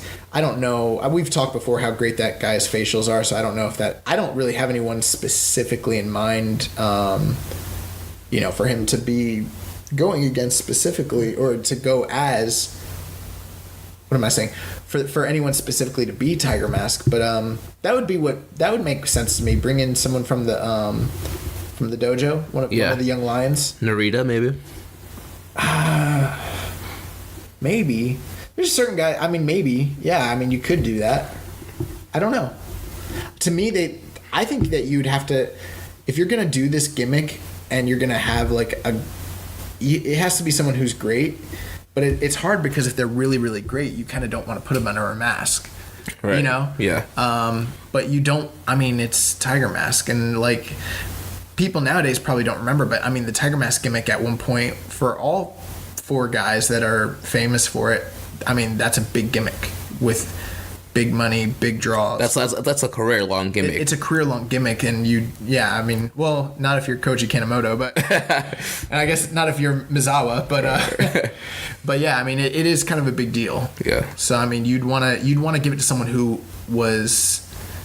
I mean, I would say they would need to be really, really good. They'd need to be with the way that junior wrestling is now, you'd have to put it on someone like a Ricochet type level talent, or look what he did for Prince Buma. Yeah, that's what you have to do at this point. You got to put it on someone who's world class. And how long is someone who's world class like that going to want to work that gimmick? Right. I think you have to put it on a domestic guy. And yeah, I mean, they'd have to be really, really, really good. So I mean, it's a tough call. Yeah. All right, that wraps it up with the question. Thank you guys for submitting questions this week. Let's jump into the news. Yeah, so I'll start this off with some of the outside New Japan news. We'll cover, and then we'll wrap things up with the New Japan related news. So, big match was announced this past week as the IWGP Heavyweight Champion Kenny Omega will be making his. I don't know if it's debut or return, but he'll be wrestling for Northeast Wrestling, taking on the AAA Mega Heavyweight Champion, Rey Fenix. Yeah, so last week we broke the news that Kenny was going to be appearing at Northeast Wrestling. Then this past week they announced his opponent, Phoenix. So he faced one Lucha Bro at All In. Now he'll face the other one here at Northeast Wrestling. And I mean, provided that they both have their world champions, intact at that time, I mean, that's kind of huge. Yeah, that's a pretty big match. I'm always how's Northeast Wrestling signing all these big guys? It's kind of crazy. In other news, the Bullet Club. So for the Chris Jericho Rock and Raging Cruise, is that what it's called? Yeah, the Rock and Raging. Yeah. Rock and Rager Cruise or something like that. Yeah. They just announced another main event for one of those cards. It'll be a 10-man tag, as it'll be for the first time ever the team of the Bullet Club Elite taking on Team Impact. Yeah, and it's Johnny Mundo or Johnny Impact, Brian Cage, LAX. Is that 5? Nope. Mundo, Cage, LAX, and Sami Callihan. And Sami Callihan, they'll be taking on the Young Bucks, Marty Scurll, Hangman Page, and Kenny? Cody. Oh, Cody. I think. Yeah. No, that's correct. So that's a pretty... that's a very unique match. I mean, I don't think it really could be made anywhere outside of this cruise. So, I mean, that's if you are, going to on that cruise, that's an awesome match that you definitely want to check out. Also, I think that they're about 90% full, but I think they're still selling tickets for that cruise, which is in November? No, October. October, yeah. It's the last weekend in October, I believe. Yeah, so if you want to attend that and get a chance, awesome. Also, PWG has their next card coming up. It's called Smokey and the Bandito. The main event of that card will see the BOLA winner, Jeff Cobb, taking on the PWG World Heavyweight Champion, Walter, in what promises to be a huge slobber knocker. Oh, yeah. Boss fight. Yeah, that's going to be amazing. So I'm very, very excited about that. Also, the NWA 70th anniversary is coming up. When is that? That is October 21st, I believe. So in a few weeks. Yeah. And they've announced this past week that both Tony Schiavone and Jim Cornette will be on the mic calling the action for the NWA 70th anniversary. Yeah, October 21st, yep. So that's pretty cool, man. Like Schiavone and Cornette. Yeah, dude, they're making this real old school, man. So that's pretty awesome. Speaking of Jeff Cobb, he was recently on the X-Pac 1-2-360 show, and he had some discussion about his career and winning the Battle of Los Angeles. He also told X-Pac that he will be wrestling at the Fighting Spirit Unleashed card, but that it hasn't been announced yet. Right. He also said that he's going to have, ongoing? Yeah, he said that he has other dates confirmed with New Japan, but he's not allowed to say what shows those are for. So, and also there was some news, there's some rumors coming out that Jeff Cobb is anticipated to get a huge push in Ring of Honor as well. So, I think this big BOLA win is just a sign of things to come. And once his TV deal is up with Lucha Underground, it's anticipated that he'll be splitting all his time pretty much between Ring of Honor and New Japan. So yeah, big things on the horizon for Jeff Cobb for sure.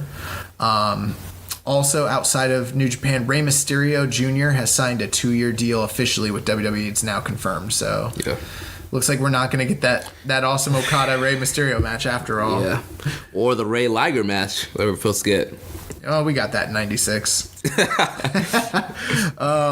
Also, there was rumors that came out this past week about WWE needing a place for their Access event during WrestleMania weekend, and that there was a planned sit-down with them in Madison Square Garden to potentially work out a deal so that Access could be held there, even though the G1 Supercard is supposed to be there.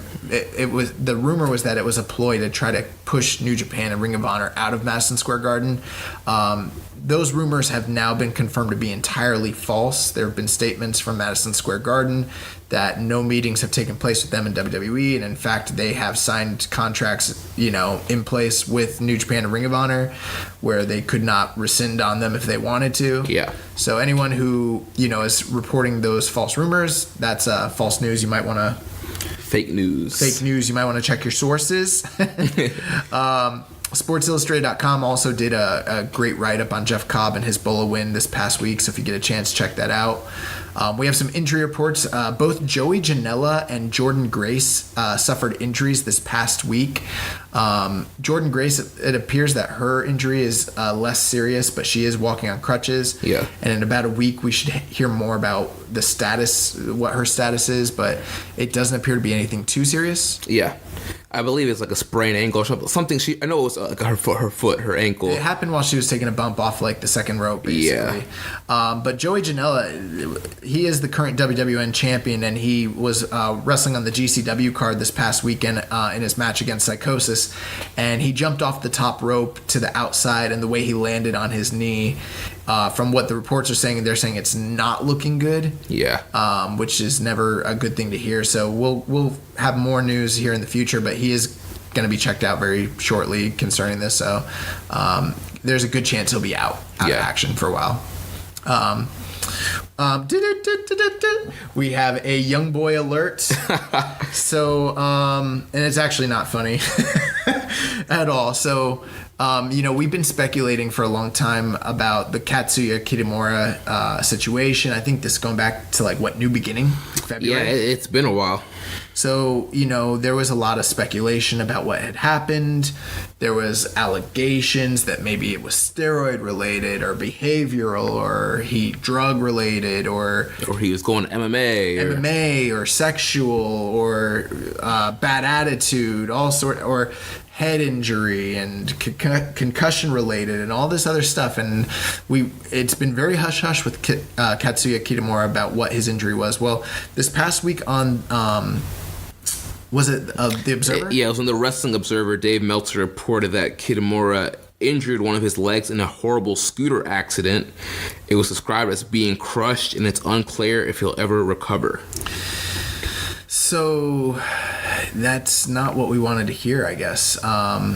Yeah, it's really, really, really terrible to hear that sort of thing. So, you know, all this time I was kind of like wondering what had happened, and I thought like maybe when we found out would be something where we can make sense of it, but the idea that it was just like a freak accident, and that he's in, I don't know what that means. Like, if he'll ever recover, does that mean like he'll never walk again, or does that mean like he'll never wrestle again? You know? Yeah, not sure. They weren't very clear on that. I mean, yeah, I don't know. To me, I would think probably not wrestle again, but I guess we'll see. Well, I'm sure more details will be out now. The story's finally been broken. There's actually a legit reason.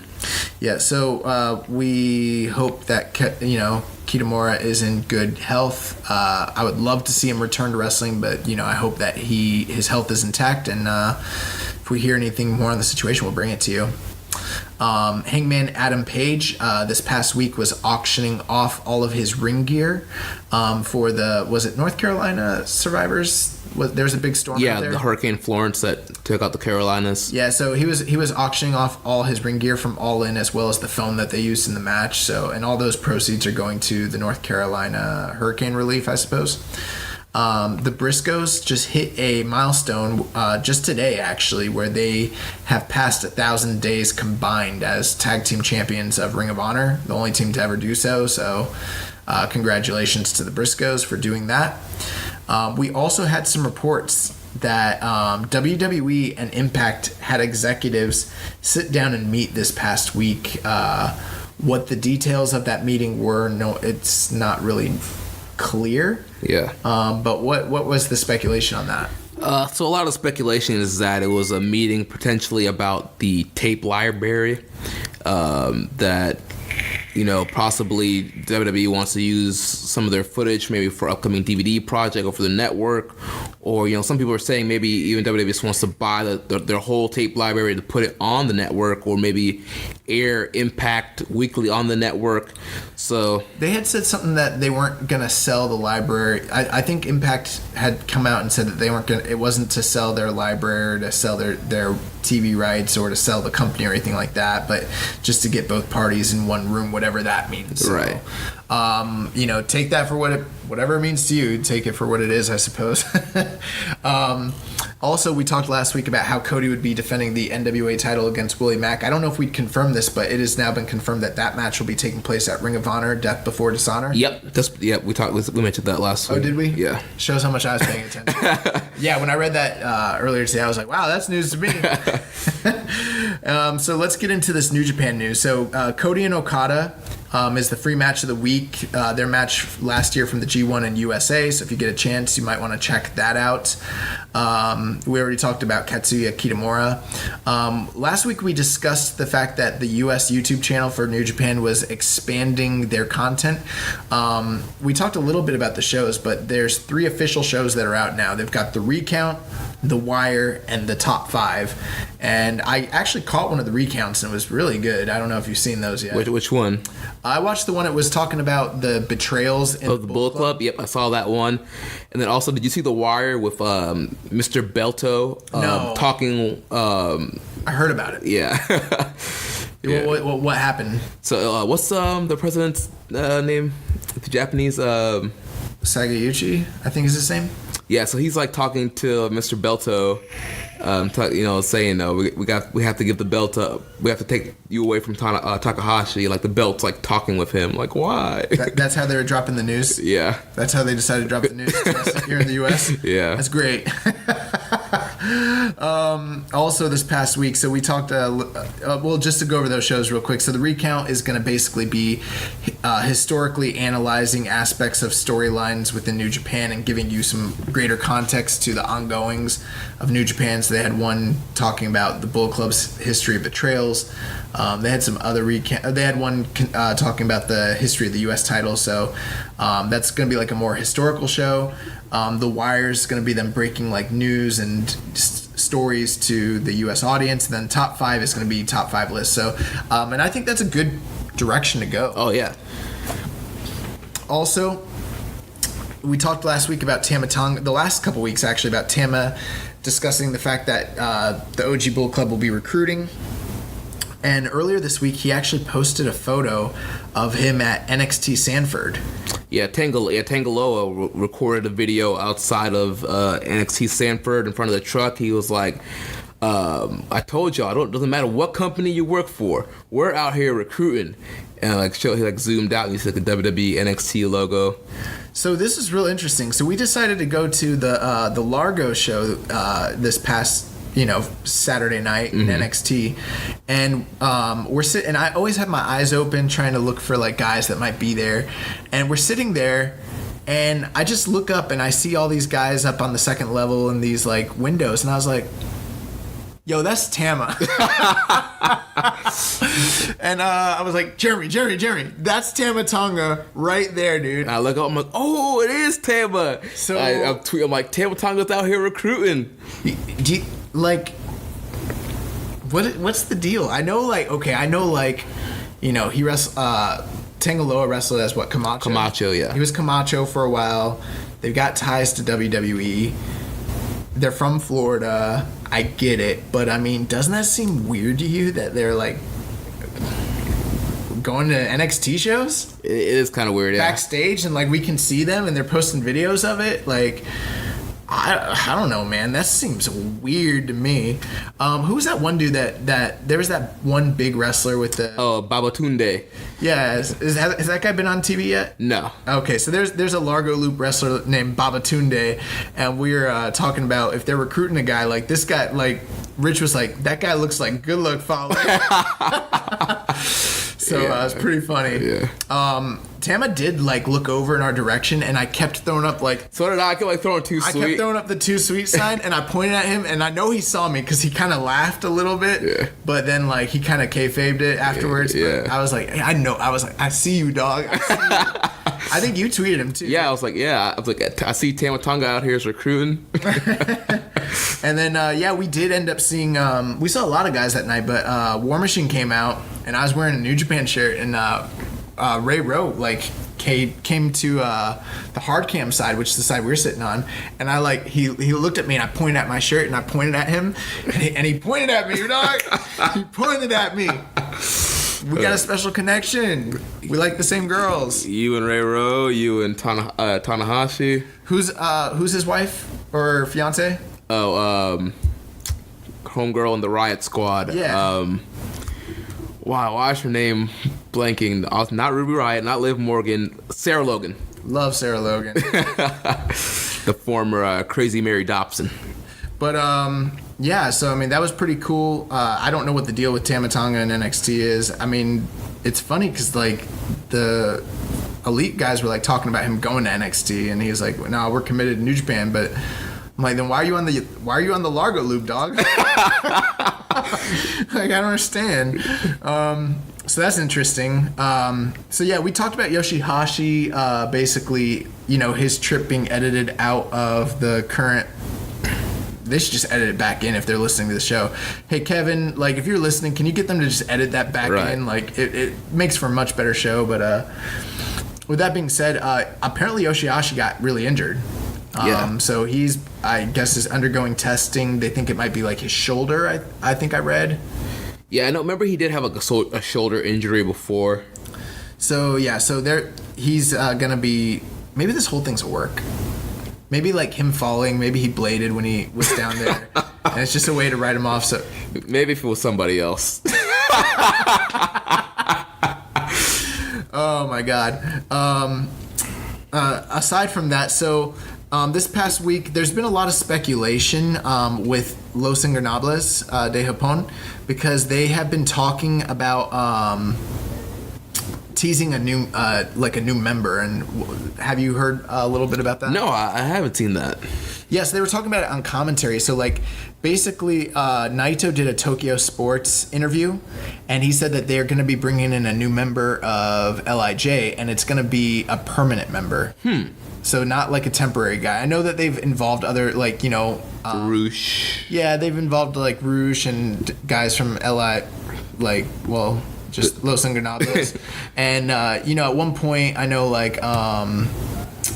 Jay Lethal was a member of LIJ briefly. He was, like, an associate of theirs, and then they kicked him out. But this is apparently going to be... And there's a lot of speculation, and I know, like, people are wondering about who Bushi's going to be teaming with during the Junior Tag League. So kind of makes you wonder, well, earlier this past week, there was a picture that surfaced that Naito had posted. It was a picture of him and Shingo Takagi. Oh. So my money's on him. I mean, we don't know for sure if that's, like, who it actually is going to be, but I mean, like, that would make... He would fit the gimmick. He fits the size that they're looking for. I mean... And yeah, I mean, he would definitely be a really good candidate to be the guy that they're gonna, you know. Outside of that, I mean, is there anyone that you could see, like, joining LIJ? The only person that comes to my mind is, like, maybe Kawato. I'm not sure how far he is into the excursion, how long they plan for him to stay there, but I could see Kawato being brought in the team with Bushi. Yes, there have been rumors that Kawato, like, would be an LIJ guy, so we'll see about that. I think the Shingo tease is, like, I mean, there's some people have been like, oh, they're gonna bring in, like, Neville or something like that. Right. Like, I don't know, but I think Shingo would make a lot of sense. So yeah, kind of similar to the whole thing last year with Ishimori and, like, freaking Noah. Yeah. Yeah, Shingo and Dragon Gate. It's kind of very, very similar, if you ask me. We also have news. So next week is Fighting Spirit Unleashed. If you're going to be in the Long Beach area, the unofficial U.S. fan club is having their official meetup. Our boy Esteban. He has a post out on Reddit. It says, hey everyone, we finally have a date for the second meetup of the unofficial New Japan Fan Club North America chapter. It will be the day before Fighting Spirit Unleashed at Round 1 Bowling and Arcade in the Lakewood Center Mall. The date is September 29th, and it will start at 6 p.m. They're going to have complimentary food, drinks, bowling, video games. Prizes will be given away, which include pro wrestling tees, gift cards, tickets to Fighting Spirit Unleashed. Let me know if you all have any questions. So you can reach Esteban on there. His name is Lobo Hotel Guy, Lobo Hotel Guy. And yeah, I mean, if we were out there, I would definitely be there, but definitely want to pimp what they got going on. Yeah, man, our boy Esteban, man, dropping that cash to get this fan club going, man. Keep it going, Esteban. God bless him, man. Someone's got to do it, I suppose. Yeah. And then the last bit of news here, and it's a pretty big one, is I really want us to discuss what's going on with Kenny and Tanahashi. Yeah, man, these guys have been going, shooting shots pretty hard at each other in media interviews. So, I mean, how did this start? Like, what happened? I think it all started with, like, Omega being interviewed and, being asked about Tanahashi, and then Omega just, like, went off on that, man. Yeah, he, like, at one point he, like, called him Roman Reigns. Yeah. And said he needs to go to WWE, which is, like, crazy because it's like, Kenny, you're the guy that might be going to WWE. Yeah.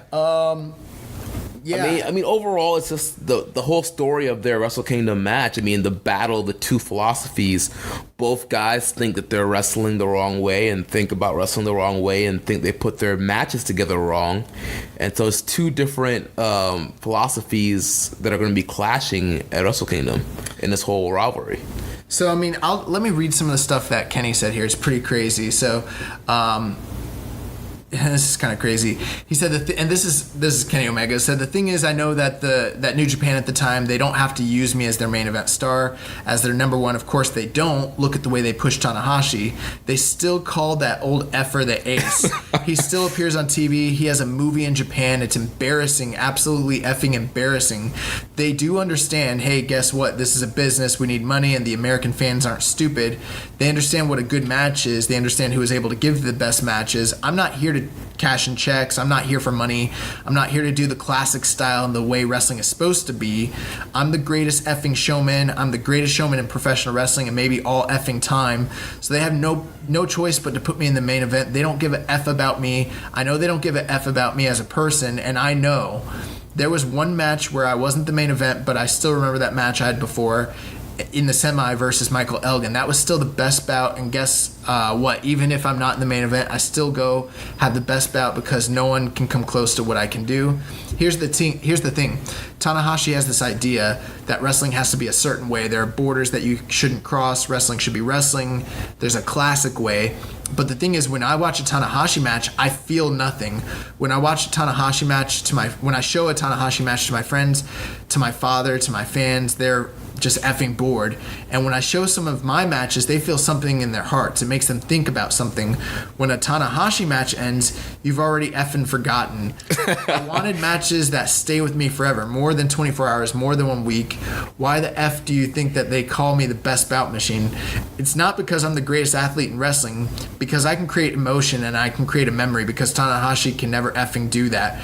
Really, Tanahashi belongs in the WWE. He can be the next Roman Reigns. So don't think for a second that New Japan style, what Tanahashi should be effing, what he should do is effing thank me because you actually think a Tanahashi main event could ever go to America. You never could. You can go to America once because it's an interesting name. It's a novelty for New Japan to come to America. Do you think if they put Tanahashi and Billy Gunn as main event, do you think he could ever come back? Of course not. So with this worldwide movement, with the boost in numbers in New Japan World, somebody should tell this a-hole to think about business. Man, Kenny Omega shooting shots. That's some crazy crap. Like, yeah, man. Yeah. Dude, the build for this match is going to be epic. And that was actually a response to what Hiroshi Tanahashi had said. So the shout out to our friends over at the Lion Marks. They had translated some of the remarks that Tanahashi had. Tanahashi had said that Kenny's Puroresu is like watching a movie with no Kosha Tenketsu, which is dramatic arc of traditional Japanese narratives. He feels that only the last 5 minutes of a Kenny match is all that matters because there's no story. Which I think we kind of talked a little bit about this last week. Yeah. But yeah, it sounds like this kind of got back to him, and yeah. Yeah, Kenny went off. Kenny snapped. Yeah, he said that he thinks that Kenny Omega has a poor attitude, and that he wants to own everything. And then he said stuff that like, yeah, and then Kenny had kind of like responded, said that he thought that Tanahashi was a complete egomaniac, and described Tanahashi's fans as like a dwindling mini cult. So yeah, it's very interesting, and it's funny because both of these guys kind of have like the same criticism of each other in the way that they interpret the other's wrestling. Like, yeah. Tanahashi thinks that Omega's just all flash, and there's no drama to the match. There's no soul to the match, and that only the last 5 minutes matter. And then Kenny turned around and he's like, your traditional style is boring. Nobody feels anything, you know. And so they're both basically like claiming in different ways that their matches make people feel something. Yeah. I will say this, and I mean, it's just in a vacuum, but I mean, I much more preferred the Okada Tanahashi match to the Kenny Ishii match. Yeah. I mean, the Kenny Ishii, the Destruction was not their best match. Yeah. But then at the same time, I think I probably preferred the G1 match with Kenny and Ishii over the Tanahashi Okada match. G1. Well, even all of them, all year. Yeah. Let's not forget the Dominion Omega Okada match. So I mean, both of these guys are talking about like going after each other for like the way that they wrestle and their story. I mean, do you think that that's a good way to like build this match? Because it's like, it's not kayfabe. They're like, it's like kind of meta the way that they're doing this. Yeah. I know. I like it that it's getting personal. I don't know. I like it. I know some people are not fans of it, but yeah. I mean, I'm digging it so far. So, I mean, what are your thoughts? Like, when it comes to Kenny as a performer and Tanahashi as a performer and, like, what they're saying and all that, like, where do you stand on this? I don't know. I mean, I love both guys, and I do feel stuff for both guys' matches. I do see that it is two different styles, and I do think Kenny does tell stories in his match, but obviously he is doing a little bit more high spots, more high impact maneuvers. I know he said something recently about Tanahashi and Okada. I wish I had all the info. I mean, they, like you said, they've been in the media a lot this week, but he said something to the effect that he was like, I'm sure people are going to love watching Okada Tanahashi have the same match they've had 1,000 times, just slower. Yeah. Which I was like, dang. Oh, man. But I mean, I'm sorry, what were you saying, though, about... But yeah, and then Tanahashi, I mean, yeah, you're going to get this, drawn out, dramatic, like long, epic story. So I see where they're coming at it from both sides, where they're like, picking each other apart. But I like both of their matches. There are two different styles. I appreciate both styles. And I feel Kenny Omega matches, I do feel stuff in his matches. And I'm excited when he, ends up winning, or disappointed if he loses in the last second or draws or whatever. So I don't know. I think their match is going to be amazing. Wrestle Kingdom.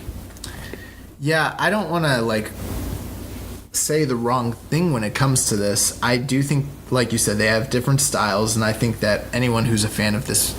Oh, it's funny. Someone told me recently that we say the word product a lot on our show. Oh, we do? They're like, yeah, she's like, you guys should have a drinking game where every time you guys say the word product, someone has to take a shot. I was like, I don't know. I guess we do say the word product a lot, but if you're a fan of this product,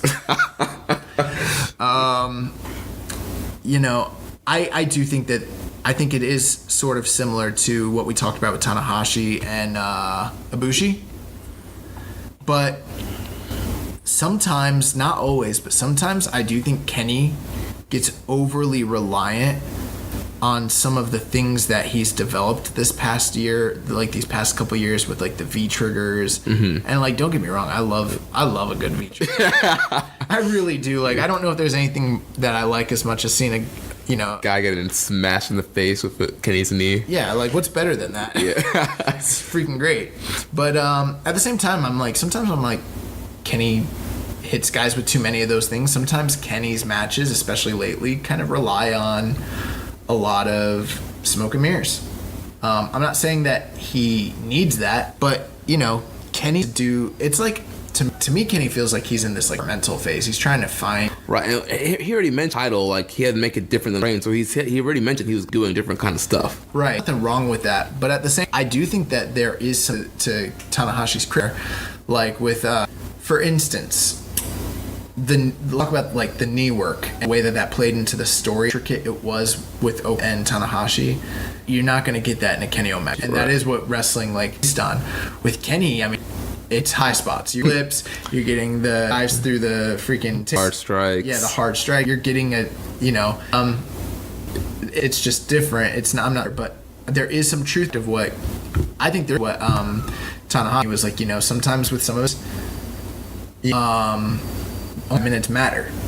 And in a way, I think that's kind of true. I'm knock on Kenny. I think with most top guy players, your Bryce, Mizawa's, all the guys, they all kind of had a match that they wrestle different. But I don't know that I agree what he said about Tanahashi, that Tanahashi boring and that you don't think.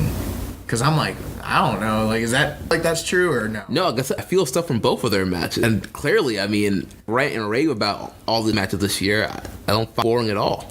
Yeah, it is hard. The thing with me is this year, Kenny is had a year, and he's probably what I would call the year. He's probably got a caliber year. It's as good a year as it was last. Many of it being more drawn in a lot of his performances than I had, or believe it or not. Saying something. I mean, it's kind of he had a bottle in a way last year, so it's kind of hard to ask someone always to deliver. And I can't criticize him for being the wrestler of the year this year, you know what I mean? Yeah. Because he is. I do wonder, I'm obviously at this point, Kenny can go well than Hiroshi Tanahashi. You know what I mean? He just can't be the face of the company. I'm wondering how much of they saying is a work and how much is shoot. Yeah. I don't know, man. But this stuff is really personal, some of the stuff he's saying. So, I think we keep our and I think that's gonna do it for on this episode. So thank you guys for listening, checking us out. Next week we'll be back with our review of Fighting Spirit Unleashed, and hopefully we'll have a card for King of Pro Wrestling. Make sure you connect with us on social media. On Twitter, I'm at Jeremy L. Donovan. The show is at KI Strong Style. Social Suplex at Social Suplex. On Facebook, we're facebook.com/Social Suplex. You can join us also in the Wrestling Squared Circle, facebook.com/group/Wrestling Squared Circle. On Reddit, I am the Pro Black Guy. Josh is Keeping It Strong Style. You can email me, jeremy@socialsuplex.com for questions, or if you want to write for Social Suplex. Check out all the other shows on the Social Suplex Podcast Network. One Nation Radio, hosted by Rich Latta and James Boyd. The Ricky and Clive Wrestling Show from Scotland. The Outsider's Edge, featuring Rance, Carl, and Kyle. And our podcast dedicated to independent wrestling, Grown Men Watch This Shit, hosted by Jeremy Tate and Chris Bryan. Don't forget to subscribe and leave a rating and review. So until next time, goodbye and good night. Bang. Thank you for listening to Keepin' It Strong Style. We'll see you next time. A lot more talking to come. But on another note, Okada-san, don't get too comfortable. I understand that I need people behind me to take on the Bullet Club, and I'm sure you're sick of them too. But let me make this very clear. I'm doing this whole arrangement because it benefits me. It's going to help get me to where I want to be. But the day is going to come where me and you, our paths are going to cross. Whether it's for this belt or not. I mean, I'm sure at your current rate you'll still have it. But one day I might just come and take it from you. I'm not going to fall into the background and become another one of your chaos guys. It's the same thing I'm talking about the Bullet Club. They're sitting back and they don't go for what they want. I'm not going to do that. Okay? But for now, if it works, it works. Just remember I said that. Watch your back. Do not get too comfortable. But hey, thanks for having me in Chaos. You want a hug? You want a hug as well?